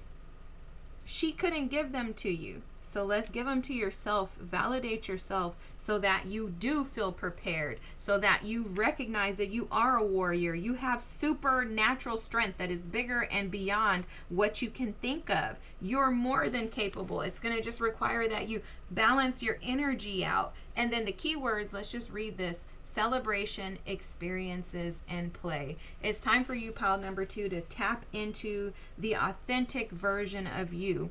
Allow this little child warrior to come out and play and to be balanced in the way that you view yourself, those emotions, those wounds that you've had, and let's break free. Uranus is trying to get you out of this. This is breakthrough, waiting for you to just say yes to this. Take the life jacket off, pile number 2. Oh my God, this is such an amazing reading. Thank you so much for being here, for sharing in this experience. I hope that this changed your life because it changed mine by even being present. Have the most amazing night. If you haven't already, please feel free to drop a comment, like the video, and subscribe, please. And I'm looking forward to seeing you next time. Heads up, there is a father wound video and a bunch of other like healing videos on the channel. If you haven't checked those out, I would highly recommend it. There may be something there for you. Have a great night. See you next time. Thanks so much. Bye.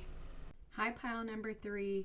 If you chose the Destiny card or Nurture as the word that was given during your channeled messages, this is the mother wound message that your team is ready for you to hear. So I was getting some additional channeled messages for your reading. There's something about your mother wound impacting your ability to be able to cross the threshold and step into the life that you desire. Okay, it seems like this mother wound is hugely impacting your ability to receive. Okay, that's specifically something around maybe a detached energy that you may operate under due to like not receiving the nurture that you need from a mother. So they were telling me something about nature versus nurture and how you've had to adapt over the years based on your nature. And that was due to a lack of nurture from your mother. Now, this does not mean that your mother was completely absent. Doesn't mean that your mother was a bad mother. It just means that your emotional attachment to your mother was not necessarily what you needed as a child. Okay, this could have something to do with you being maybe like a super empathic spiritual being. It's almost as if you required more than your mother could give you. And it's no fault of yours, right? This has nothing to do with you. It's just that there was more that you needed and you didn't receive it, but it's very intentional, okay? So I want to make that clear. That's what I'm saying. They keep telling me like it's not like your mom was a bad mom. It seems a little different than the other groups. Like maybe your mom was present. Maybe she still is present. Maybe she didn't appear to do anything wrong, but emotionally she wasn't able to nurture you in the way that you needed to be nurtured, okay? So again, there's no like fault on your mom. It's not like, oh my God, she didn't give you this. This was intentional, and it was intentional because this is a part of your destiny to learn this and to be able to somehow assist others in overcoming this same type of wound. So you may be a healer of some sorts. You may find yourself around people who think, you know, your energy is amazing and they want more of it. There's something about this mother wound assisting you with a breakthrough to help you cross the threshold. And they are showing me yin and yang energy. So they keep showing me like this black and white as yin and yang. This is just showing up as an imbalance in your nervous system based on the lack of nurture that you were provided as a child. And again, they're telling me this several times over. This was intentional. So it was you were given the mom that you had for this specific reason, so that you wouldn't be given this specific type of nurture. And it's so that you would learn how to give it to yourself and teach others how to give it to themselves. There's a very like feminine energy to you, but it feels like a dark feminine, like a Lilith energy. And Lilith energy for you is showing up as someone who is determined to prove everybody wrong, but it's a detriment to you. So your mother wound is affecting you in that sense that you want to be and may appear to be very, very, very strong, but it's too dominant on the masculine energy, and there's a lack of the feminine nurturer, receptive, receiving energy that is needed in order for you to be able to step into your destiny. Okay, so I hope this is resonating with you so far. If so, let's keep going. So they're showing me this here as like a vortex. So there's something about your energy that they just keep showing me this, but in different ways. There's something about your energy that's out of alignment with who you really are. And again, this is stemming from your mother wound. So it's like you trying to figure out how to explain this to you. Like you show the world one thing, but when you go home and you're in the bathroom by yourself away from everybody else, you feel something completely different.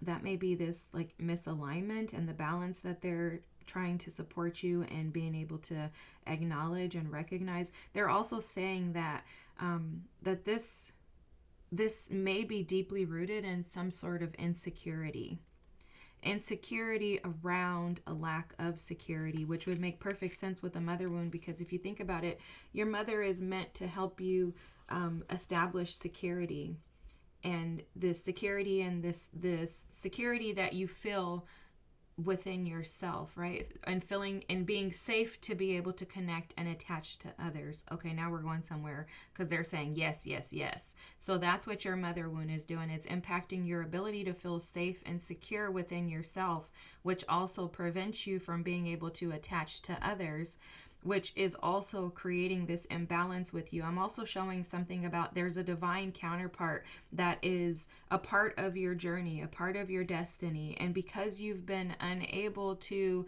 identify this mother wound as being such a large, it's like a boulder or an elephant in the middle of a bedroom. This is something huge that's impacting you, but I think you may not recognize. It doesn't feel like you're avoiding it. It feels like you're not probably aware that this is one of the major things that is impacting your ability to be able to push forward in life. because it's almost like they're showing me this is like a roadblock. And it's like your team, your guides have been trying to get this message through to you. But, you know, I mentioned I think in the intro, or maybe it was in pile one, that for most of us, the mother wound is the most challenging wound for us to assess. And the reason why is because we just don't want to think that our moms are bad people. And it's because that's the seed that we came from, right? So it's like something about looking at your mother would cause you to also have to look at yourself and to see the flaws or the detachments or the lack of, you know, security, lack of nurturing, the insecurities, the wounds. The mother wound is almost literally like the mirror that you look in to reflect back to you everything about yourself that you feel very insecure about, because there's a ton of energy in your reading pile number 3 in regards to vulnerability, sensitivity, and again, receptivity. They keep drawing me back to the Empress energy of being able to receive, being able to relax in security and safety within yourself. But if you don't receive that, if you don't learn that that's something that you have from a mother, then your entire life is, and it's showing up for you in that way, your entire life is going to be impacted. And specifically for you, they're showing this relationship, this divine counterpart that just, whether you've met the person or not, it's not able to progress any further. I think you feel like something is missing in your life. Like maybe you feel like everything could be going well, but you just never feel happy. Like there's always something that is missing. And this missing piece is this security within you. You feeling secure. It's, you know, the secure attachment, the attachment styles, like you were missing that secure attachment with your mother. Again, even if she was present in your life, whether she was present or absent, either way, you still were missing that. You still are missing that. That message is coming through clear. I had to also, I want to just mention this, I had to recommend to at least one of the other piles that you may need to take breaks throughout this reading, okay? This, the energy can be very heavy, and it's, there's something about like your entire being, like I keep seeing the tower. The tower is at the bottom of the deck here, and they just keep drawing my eye to it and my attention to it. And it's because this is uprooting every foundational belief that you thought was true. Okay, so for some of you, your mother was present, but she wasn't emotionally stable enough to be available and accessible to you. And that can show up in many ways, so I won't go into any of those options. I think you'll understand exactly what I'm saying, especially considering you're this spiritual being who has the ability to be able to heal yourself and to assist others in healing. So I'm confident that you're going to know what I'm talking about. But this is one of those readings, and I'm feeling this heavy in my throat chakra. It's tightening up right now. You may be feeling the same thing. You may also be feeling the tension in your body to try to resist this energy, because how it's showing up is like, you know, your mother was present.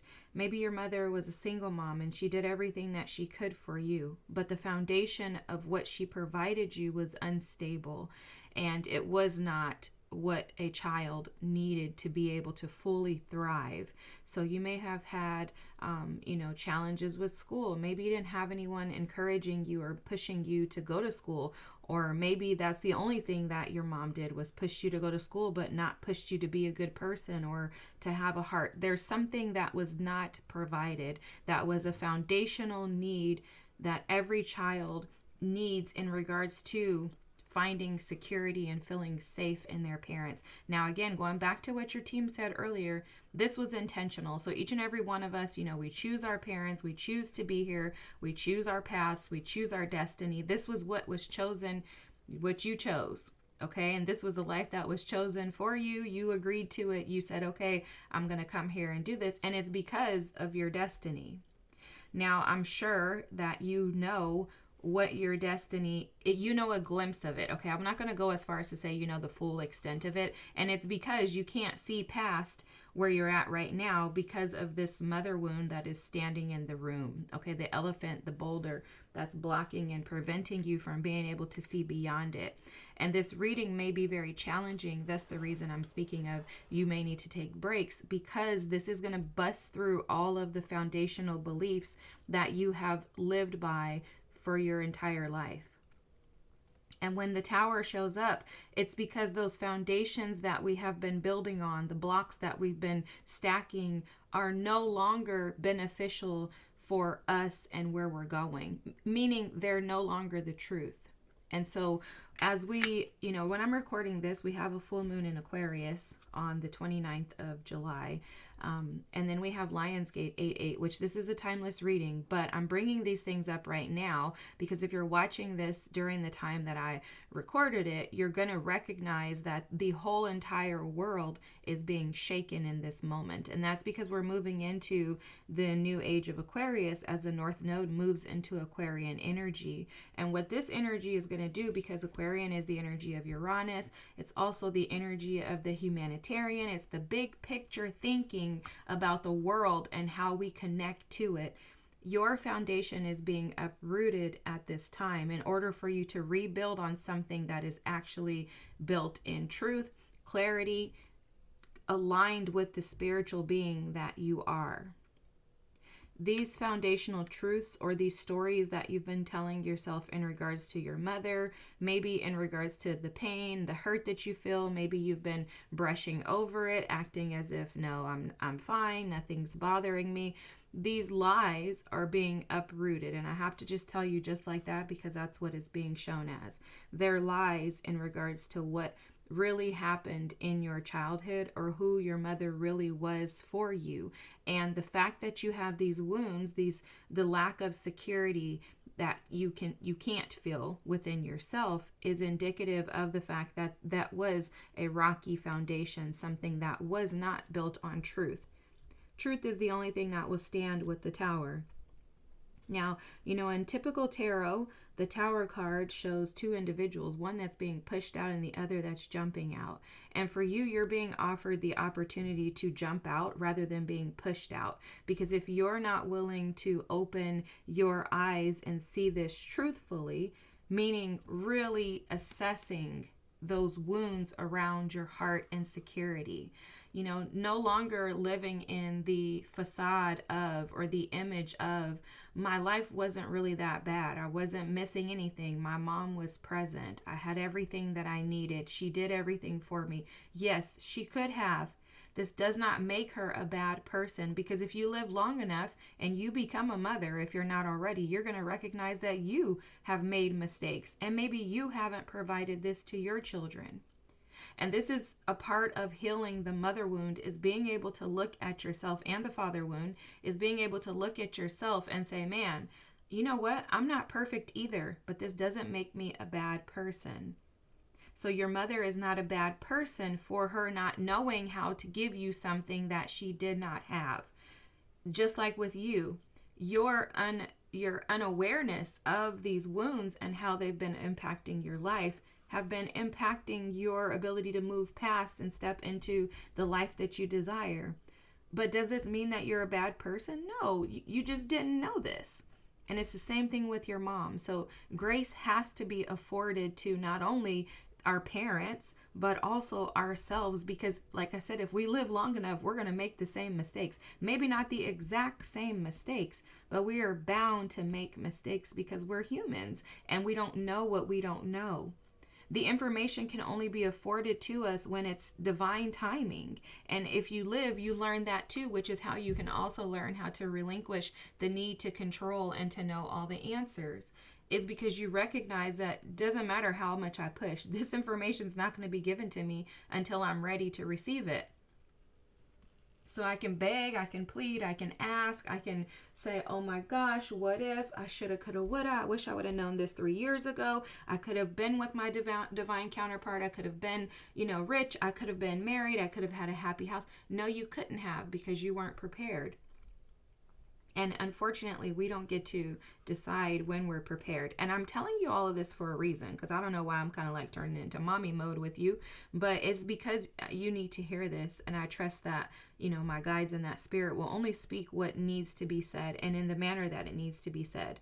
And I do think that you are one who is open to receiving the truth, but I also think, because I'm seeing some Piscean energy here, and I'm a Pisces, so I know all about this. I also think that it's easier for you to not look at your mom through the lens of this pain that has been caused and the lack of security that you felt in your connection to your mother. So this reading is breaking this through. This reading is providing you with this tower so that you can push past and begin to receive the information from your guides to step into your destiny. Okay, this is a gateway for you. And this does have a lot to do with this full moon in Aquarius and this Lion's Gate portal that we're stepping into. And if I'm almost within, I was going to say, in my mind, all of the planetary arrangements have like a 10-day grace period. I'm not an astrologer, but just like energetically, intuitively, I always pick up on these things. And so I'm already honestly feeling like a lot of this energy. And we're not even within the 10 days of the Lion's Gate, but we're within the 10 days of the Aquarian full moon. So you could be feeling this like heightened energy in regards to something changing for you. And that also is indicative of your higher self's willingness to adapt and shift into things that are, moving in your life. So let's just kind of keep going. I do want to call out something that they're speaking to in regards to that tower. The 16 equals a 7.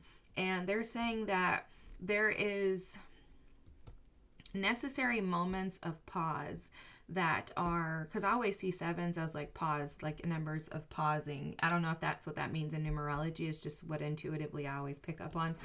But anyway, so the number 7 intuitively for me is a number to pause. And it's an energy of pausing because things are shifting in your life. So, after 7 comes 8, and that's movement to me. So right now you may be in a period of pausing where you're being asked to reflect. And they're showing me the 7 of Pentacles in particular right now. So this moment of pausing is a moment for you to assess whether or not you've been planting seeds that lead you towards your destiny, or you've been planting seeds that keep you stuck in past energies. There's something about a need for you to shift out. And I don't like to use the word need, but your team is saying that. They're saying we need you to shift out of this. And it's because this lack of security, this lack of inability to be able, or the inability to be able to receive, is weighing heavily on you. And it's actually preventing you from being free, in a sense of, you're not really enjoying the spaces that you're in. And so there's a heavy message here to allow the tower to fall, to allow the things in your life that are attached to control or insecurity, attached to wounds, allow those things to be reflected upon. And then from there, allow them to be released. Imagine they're showing me, this is very interesting. Imagine you standing in this tower, okay? You're standing in the tower, and the tower gets struck by lightning. When the tower gets struck by lightning, you have the ability to go and run down these stairs. Imagine you running down the stairs and you coming all the way out, right, on the walkway here, all the way out, far enough to where nothing's going to hit you, and you just watch the tower fall. And this is indicating you, it's metaphorically showing like you watching the weight of the lack of security that you felt with your mother falling off, and just allowing it to just be what it is.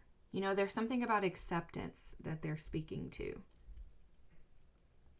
Accepting that none of us are perfect, almost like taking your mom off a pedestal. Embracing the humanity in your mother, allowing her to be a human, allowing her to be erred or to have flaws, to not be perfect. And then allowing that, the lie and the deception that's involved in that. If you think about it, if you have children, if your children are to think that you never make any mistakes, what good is that for them? Because all that does is that installs that in your children. It makes them think that they have to perform in that same way. And so there's something in that for you. I don't know, but something in that for you. There's something in accepting the humanity in your mother that will also allow you to accept the fact that you are a human and you're allowed to be insecure. You're allowed to be afraid to attach to people. You're allowed to have, a scarcity mindset, a poverty mindset. You're allowed to be scared to receive because you think that something else has to come along with it, that there are attachments that come with that. Those are the things that are impacting your life based on your mother wound. See this frustration. You know what's showing up in this? I never saw this card in this light, but they're showing me like a knot. There's something about a knot, but they're also showing this as like a knot within your DNA. There's something tied and attached to this mother wound. I'm going to pull some other cards. Give me 2 seconds, guys. There's something attached to this mother wound that is a knot. Some type of deception.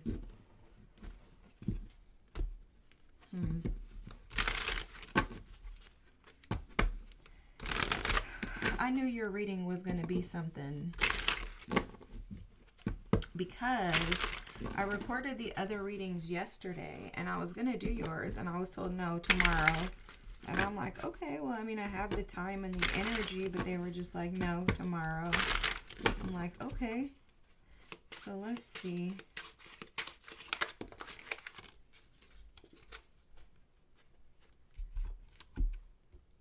Okay, so we have holiday and beach. Wow, what the heck?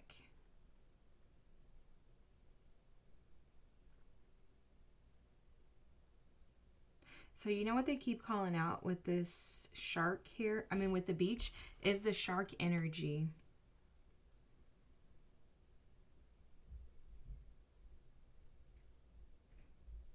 And then with the holiday, there's something about an escaping, something about escapism, something about,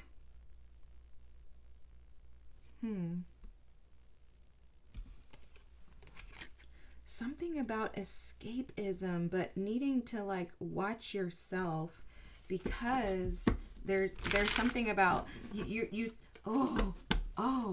they're saying that you think you're safe.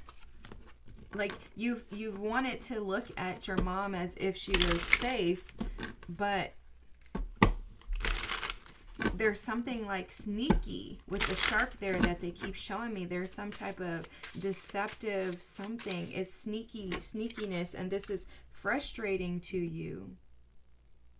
It's frustrating to you because it's not what you think it is. You guys see this? Jekyll and Hyde. Oh my God, I never even noticed that in the card. And then look at this. Escape, a disguise. Guys, I'm telling you, there's something here. They also were showing me this card at the bottom of the deck, which with an artist, which is about painting a picture, right? You paint a picture, an artist paints or creates something that doesn't necessarily have to be true. And they kept telling me that, but this is confirming that. There's something about you think you're safe. You wanted to appear as if you were safe with your mother. Or maybe you've painted this story that, because it even says impersonator here.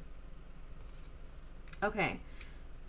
The frustration for you, which is why I believe this frustration card came out, is that you feel like there's some type of a knot. It's like you feel attached to your mother, but you recognize that there's something that you can't trust, okay? So like the shark. So when you go to the beach, this is how they're showing me this, okay? I hope this makes sense. But when you go to the beach and you go on vacation like you're celebrating a holiday, you expect that you're going to be safe because there are other people around, right? You're just hanging on the water. But they're showing me how sharks can be underneath the water and you never know that they're there. And how sharks will hunt you and you never know that they're actually there. So it's like this is a hidden thing for you, but you can feel it, you can sense it, you know that there's something that is deceptive. You know that there's this Jekyll and Hyde energy, and that, you know, like to your, and it may not necessarily be your mother. It could be that your mother is this Jekyll and Hyde energy, and maybe you've just not wanted to accept that. But there's some type of lie in regards to the way that you see the situation. I think you know that there's more to it than what you've been willing to accept, but you've just had a hard time accepting it because it's very frustrating to think that the person who birthed you is capable of being a human. And that's probably why they keep bringing that up to me, is that, you know, like the need for you to allow your mother to be a human, right? Embracing the fact that this is allowed. This is allowed. She can be a human, and that you should allow it because you're a human too.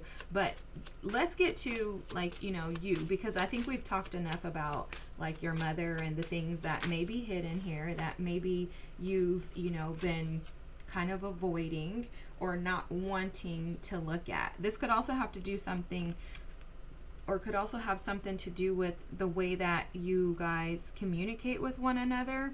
And you have the sun here, which is Leo energy, with the 12th house, which is Piscean energy. And, you know, I keep saying I was picking up on Piscean energy. This is also hidden motives, okay? With the sun and the 12th house, this would be someone who has like a hidden motive. But I also think that there's things about your mom that are being illuminated, have been illuminated to you, that you've been avoiding accepting. You know, like maybe your mom, if she's the sun energy, this Leo energy, maybe she is a little self-absorbed, or maybe she's frustrating because she's all about, you know, getting what she wants in life. There's something like that coming through. But for you, you're being invited. Oh my gosh, you got transformation twice. This is transformation here. But for you, you're being invited to see this for what it is and to allow it to be by establishing a new identity within yourself, right? Your team is inviting you to step into a new, oh my gosh, step into a new way of seeing this. Like, see this as a spiritual lesson, okay? That's what I'm picking up on right away with this Piscean and the sun. You have the devil here, which is the temptation card in this deck, the 8 of cups, which is Piscean energy as well, and then you have transformation with metamorphosis, which is transformation. I also see tower, the tower card, as transformation, because once that tower is broken down and it's, you know, done away with, you're not going to be able to rebuild it in the same way. It has to be rebuilt in a different way. Even if it looks exactly the same, the foundation of it can't be the same because the original foundation was disrupted. I also want to call out this escape, because this is Piscean energy with wanting to just run from it rather than facing it head on. So your mother wound is showing up for you in various ways. I think we've discussed a lot of them, but another part of this is that you may be avoidant in wanting to actually, which we talked about, that see these things for what they are, and avoidant in allowing this to transform you. You could be attached to the pain of this with the devil here, rather than like seeing it as, oh my gosh, I'm so wounded, I'm so insecure, like I do not know how to really like attach and connect to people in a healthy way. I don't know how to feel secure within myself, so therefore I can't feel secure with another. I really know that I'm supposed to be doing more. I know that I'm meant for more, but I'm not sure how to, because I've just never seen that. You know, another thing coming through is you could make excuses for this because you want to avoid. Again, going back to them saying, you know, you may paint a picture of the way life is when it's really not that way. So this is about you being honest, pile number 3.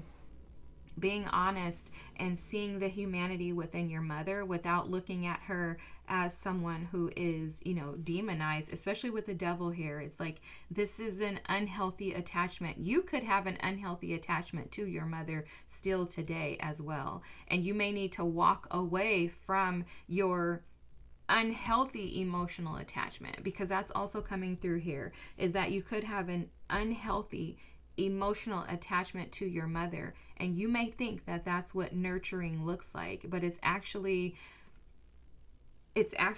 misguided, which could be why you feel so frustrated. It's literally like you and your mom are like tied together at the hip or something. It's something like that is coming through. Like maybe you guys are attached at the hip.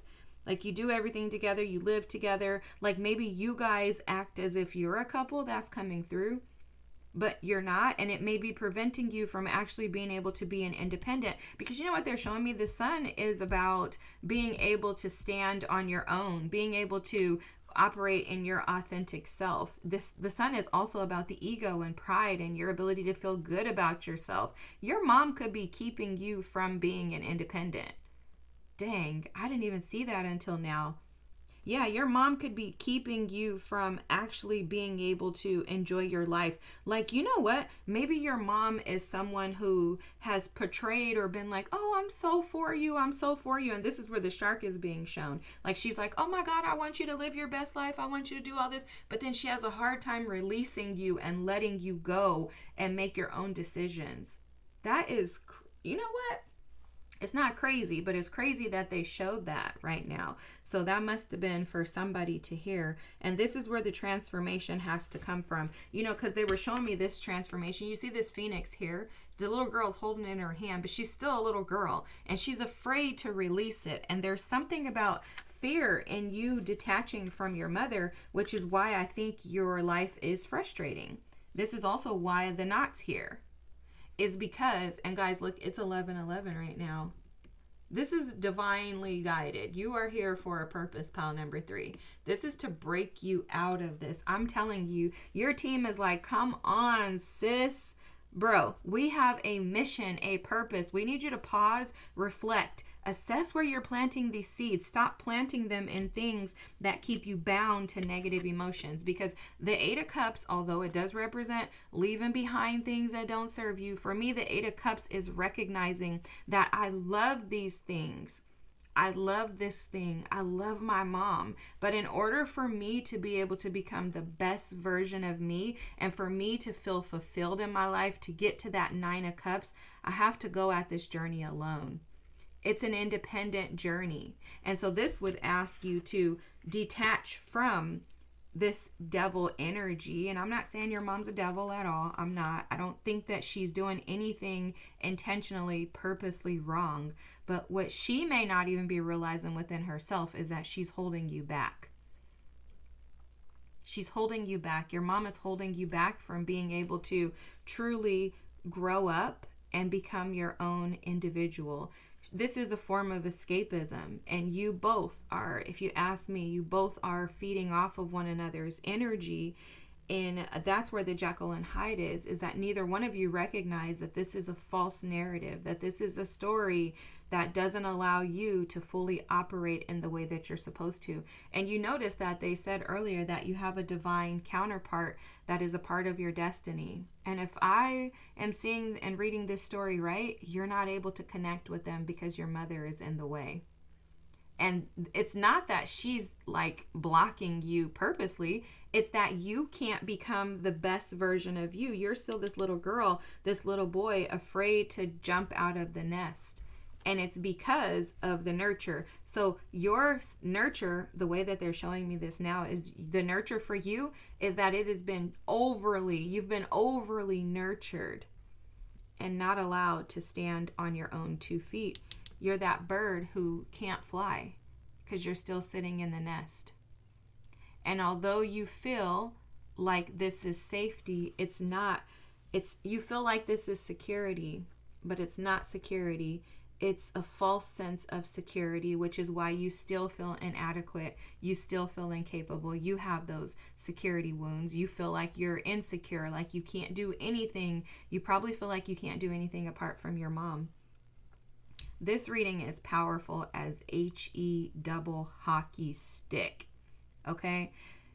Your mom and you may find refuge in each other. If I can guarantee you anything, I can guarantee you that neither of you are actually free. And you may not be the child here. You may be the parent. You may be the mama. And your mother wounds are causing you to act this way with your child, because they're showing me that too. Wow, wow, wow, wow, wow. There needs to be a download of all of this and how this is truly like playing out in your life. Like, download the truth. That's what I'm hearing.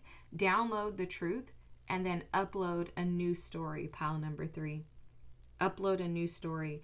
You are going to be victorious when you become an independent, but this is going to be very hard for you. Okay, trust me. I've had to walk away from this 8 of Cups energy, from things and people that I love, that I never could imagine living my life without.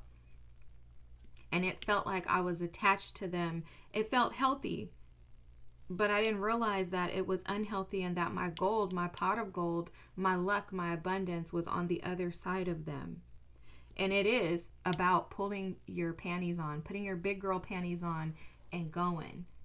Because it's uncomfortable, it's very frustrating, it's overwhelming. You feel safe, secure, like you're celebrating your life. You feel victorious. Oh my gosh, I have my mom, I have my child, I have all of this going on. But in reality, it's halting your ability to thrive. You've painted a picture that is unhealthy. Godly, I never ever would have thought about this. And honestly, guys, I'll tell you, for years, my mom and I used to call myself my mom's husband. We used to say, oh, you're your mom's husband. And for years, we lived like this when I was younger until I got married. And we had no idea that that was unhealthy. I had no idea that that was unhealthy, because I'm like, this is my mom. Like, what the heck is wrong with you guys? Like, you should wish you had a mom who was present like this. But if I didn't know it back then. But I could see now how, if I look back, if I would have stayed up under her, I probably would have been halted from being able to thrive and be, the independent version of me that I've become. Because I would have been so reliant upon her that how could I do anything apart from her? She was my best buddy, my everything. And it took me getting married and separating myself to be able to see. And years later, I still didn't recognize that. I missed my mom. I used to be like, oh my God, what am I going to do without my mom? I'm going to die. But it's unhealthy for either one of us, and unhealthy for you guys. If this is your situation, it's unhealthy to be in a dynamic like that, because what it does is it doesn't allow space for either one of you to have anything else come in, because there's no room, because your devotion is to your parent or to your child. And then where's your freedom? Where's your life apart from them? A child and a mother should have a specific dynamic, but it should not go beyond that. It should not turn into, like I said with me and my mom, where I'm the husband, she's the wife, or she's the husband, I'm the wife. Like, it shouldn't be that dynamic with your children. Your children are supposed to be your children, and you're supposed to allow space and room for others to enter your life. That's friends, coworkers, spouses, whoever. But there's no space if your children play all of those roles. So this is powerful. Wow, very powerful. I did not know we were going there, but I hope that this resonated with you. I did want to get let me just pull one of these inner child cards so I can see if we can get you some advice. And then I want to read the destiny card. This destiny card is a spirit card, I believe. So it's not necessarily attached to a chakra. So I'm going to read that. But let's look at your card here. Alchemy. Oh my gosh. And then shadow is here too. Fear. Guys, yes, this is exactly what we've been talking about. There's a fear of detaching from your mother or your child. But this again goes back to your mother wound and the You didn't have a secure attachment to your mother, so now this is how you securely attach to your child or to your mother. Your mother didn't have that, so she's operating. You get what I'm saying? It's either that you're the mother or the child, but either way, whoever it is, the mother didn't have a healthy attachment or a secure attachment to her mother, which is why she's doing this with you. And then if it's you, then that's the reason why. Okay, I hope that makes sense. But this is about you befriending your shadow.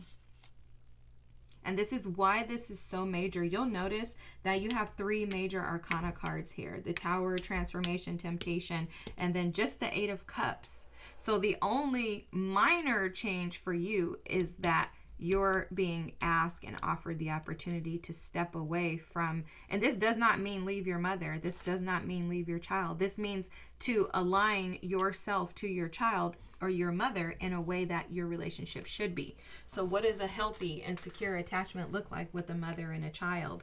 And if you don't know, you could Google it. But a part of that is you being able to see within yourself the challenges that you have and actually embracing and accepting all versions of you. And that's going to be a starting point for you. That's this Tower, is to break this wall down to where you're not seeing yourself in light of who you truly are and not seeing your mother in light of what she actually gave you. Okay?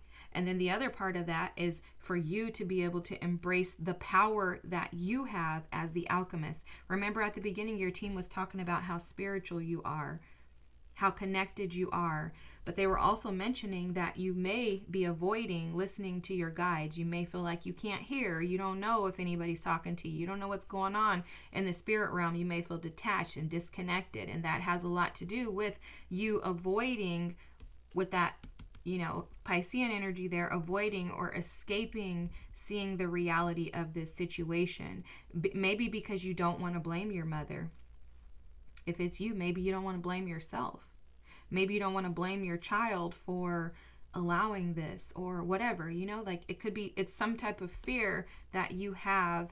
And again, it goes back to somebody having an unsecure attachment to their own mother. But the bottom line is that you are the alchemist. You have the ability to change this, you and only you. And this is going to change by you being vulnerable and transparent with yourself. They're showing me Aquarian energy with the star. And again, we do have that full moon in Aquarius. So, wow, this is powerful. Let's look at the Destiny card. I don't want to keep talking because I feel like I've said enough. Oh, I guess this is the crown chakra, Destiny. Okay. If you want to take a screenshot, I hope you can see it. Let me do that first, and then I'll move it up. Sorry, guys, this font is kind of smaller. Okay, hopefully you guys screenshot. Destiny, black and white. Together we are stronger than alone. The legend. Black and white are in heaven, waiting to go back to earth, yet again, to complete their work. When they meet and fall in love, they learn that they will not be together on earth. In previous lives, their love was ill-fated. They appeal to the counsel of great spirits, who turn down their request to be together. But the great servant appears and grants their wish. Together, they accomplish greater things than they could have done alone. The inspiration: take a risk. Dare to live your life the way you decide. Are you willing to make sacrifices to have what you desire? The personal inquiry: what tools do I need to form my own destiny? Am I ready for my destiny? The keywords: true love, taking a stand, positive omen, radical thinking, deep satisfaction, and the ability to change. And the keywords are love, pathway, and faith. I love this because this is about, being told that you may have to separate from something or someone that you love. Right? And for them, this is about their story to be able to push together. For someone here, your divine counterpart is hoping that you guys can share in your experiences in this life together, and you have a child or a mother that is interfering with that. For others of you, this is to ask you, are you willing to go at your path alone, or must you do it with your mother or your child by your side? This is, wow, super powerful. I did not know we were going there. I did not know what this book said. This is the crown chakra. Crown chakra for me is connected, which I didn't realize that. I haven't read this book in so long, but the crown chakra for me is your connection to the rest of the world. So how are you interacting with the rest of the world based on these wounds from your mother wound? And how can you shift and transmute, alchemize, transform this energy into something that is powerful so that you can get to your wishes being fulfilled with the Nine of Cups. It's about you overcoming the fears, and the fears, from what I'm seeing, are all within you. All right, pile number 3. Woo! Jesus Christ, what a great reading. I hope that this resonated with you. I hope that you see how powerful you are. If nothing else, walk away with the understanding that with transformation, alchemy, destiny here, metamorphosis, you have the power to transmute this energy. It's all about whether or not you're willing to overcome your fears, okay? I hope that this resonated with you. I was going to say radiated. I don't know. Radiator Springs. I'm thinking about Disneyland. Okay, anyways, guys, I hope this resonated. Feel free to drop a comment, like the video, subscribe if you haven't already. I appreciate you, and I'll see you next time. Have a good night. Bye.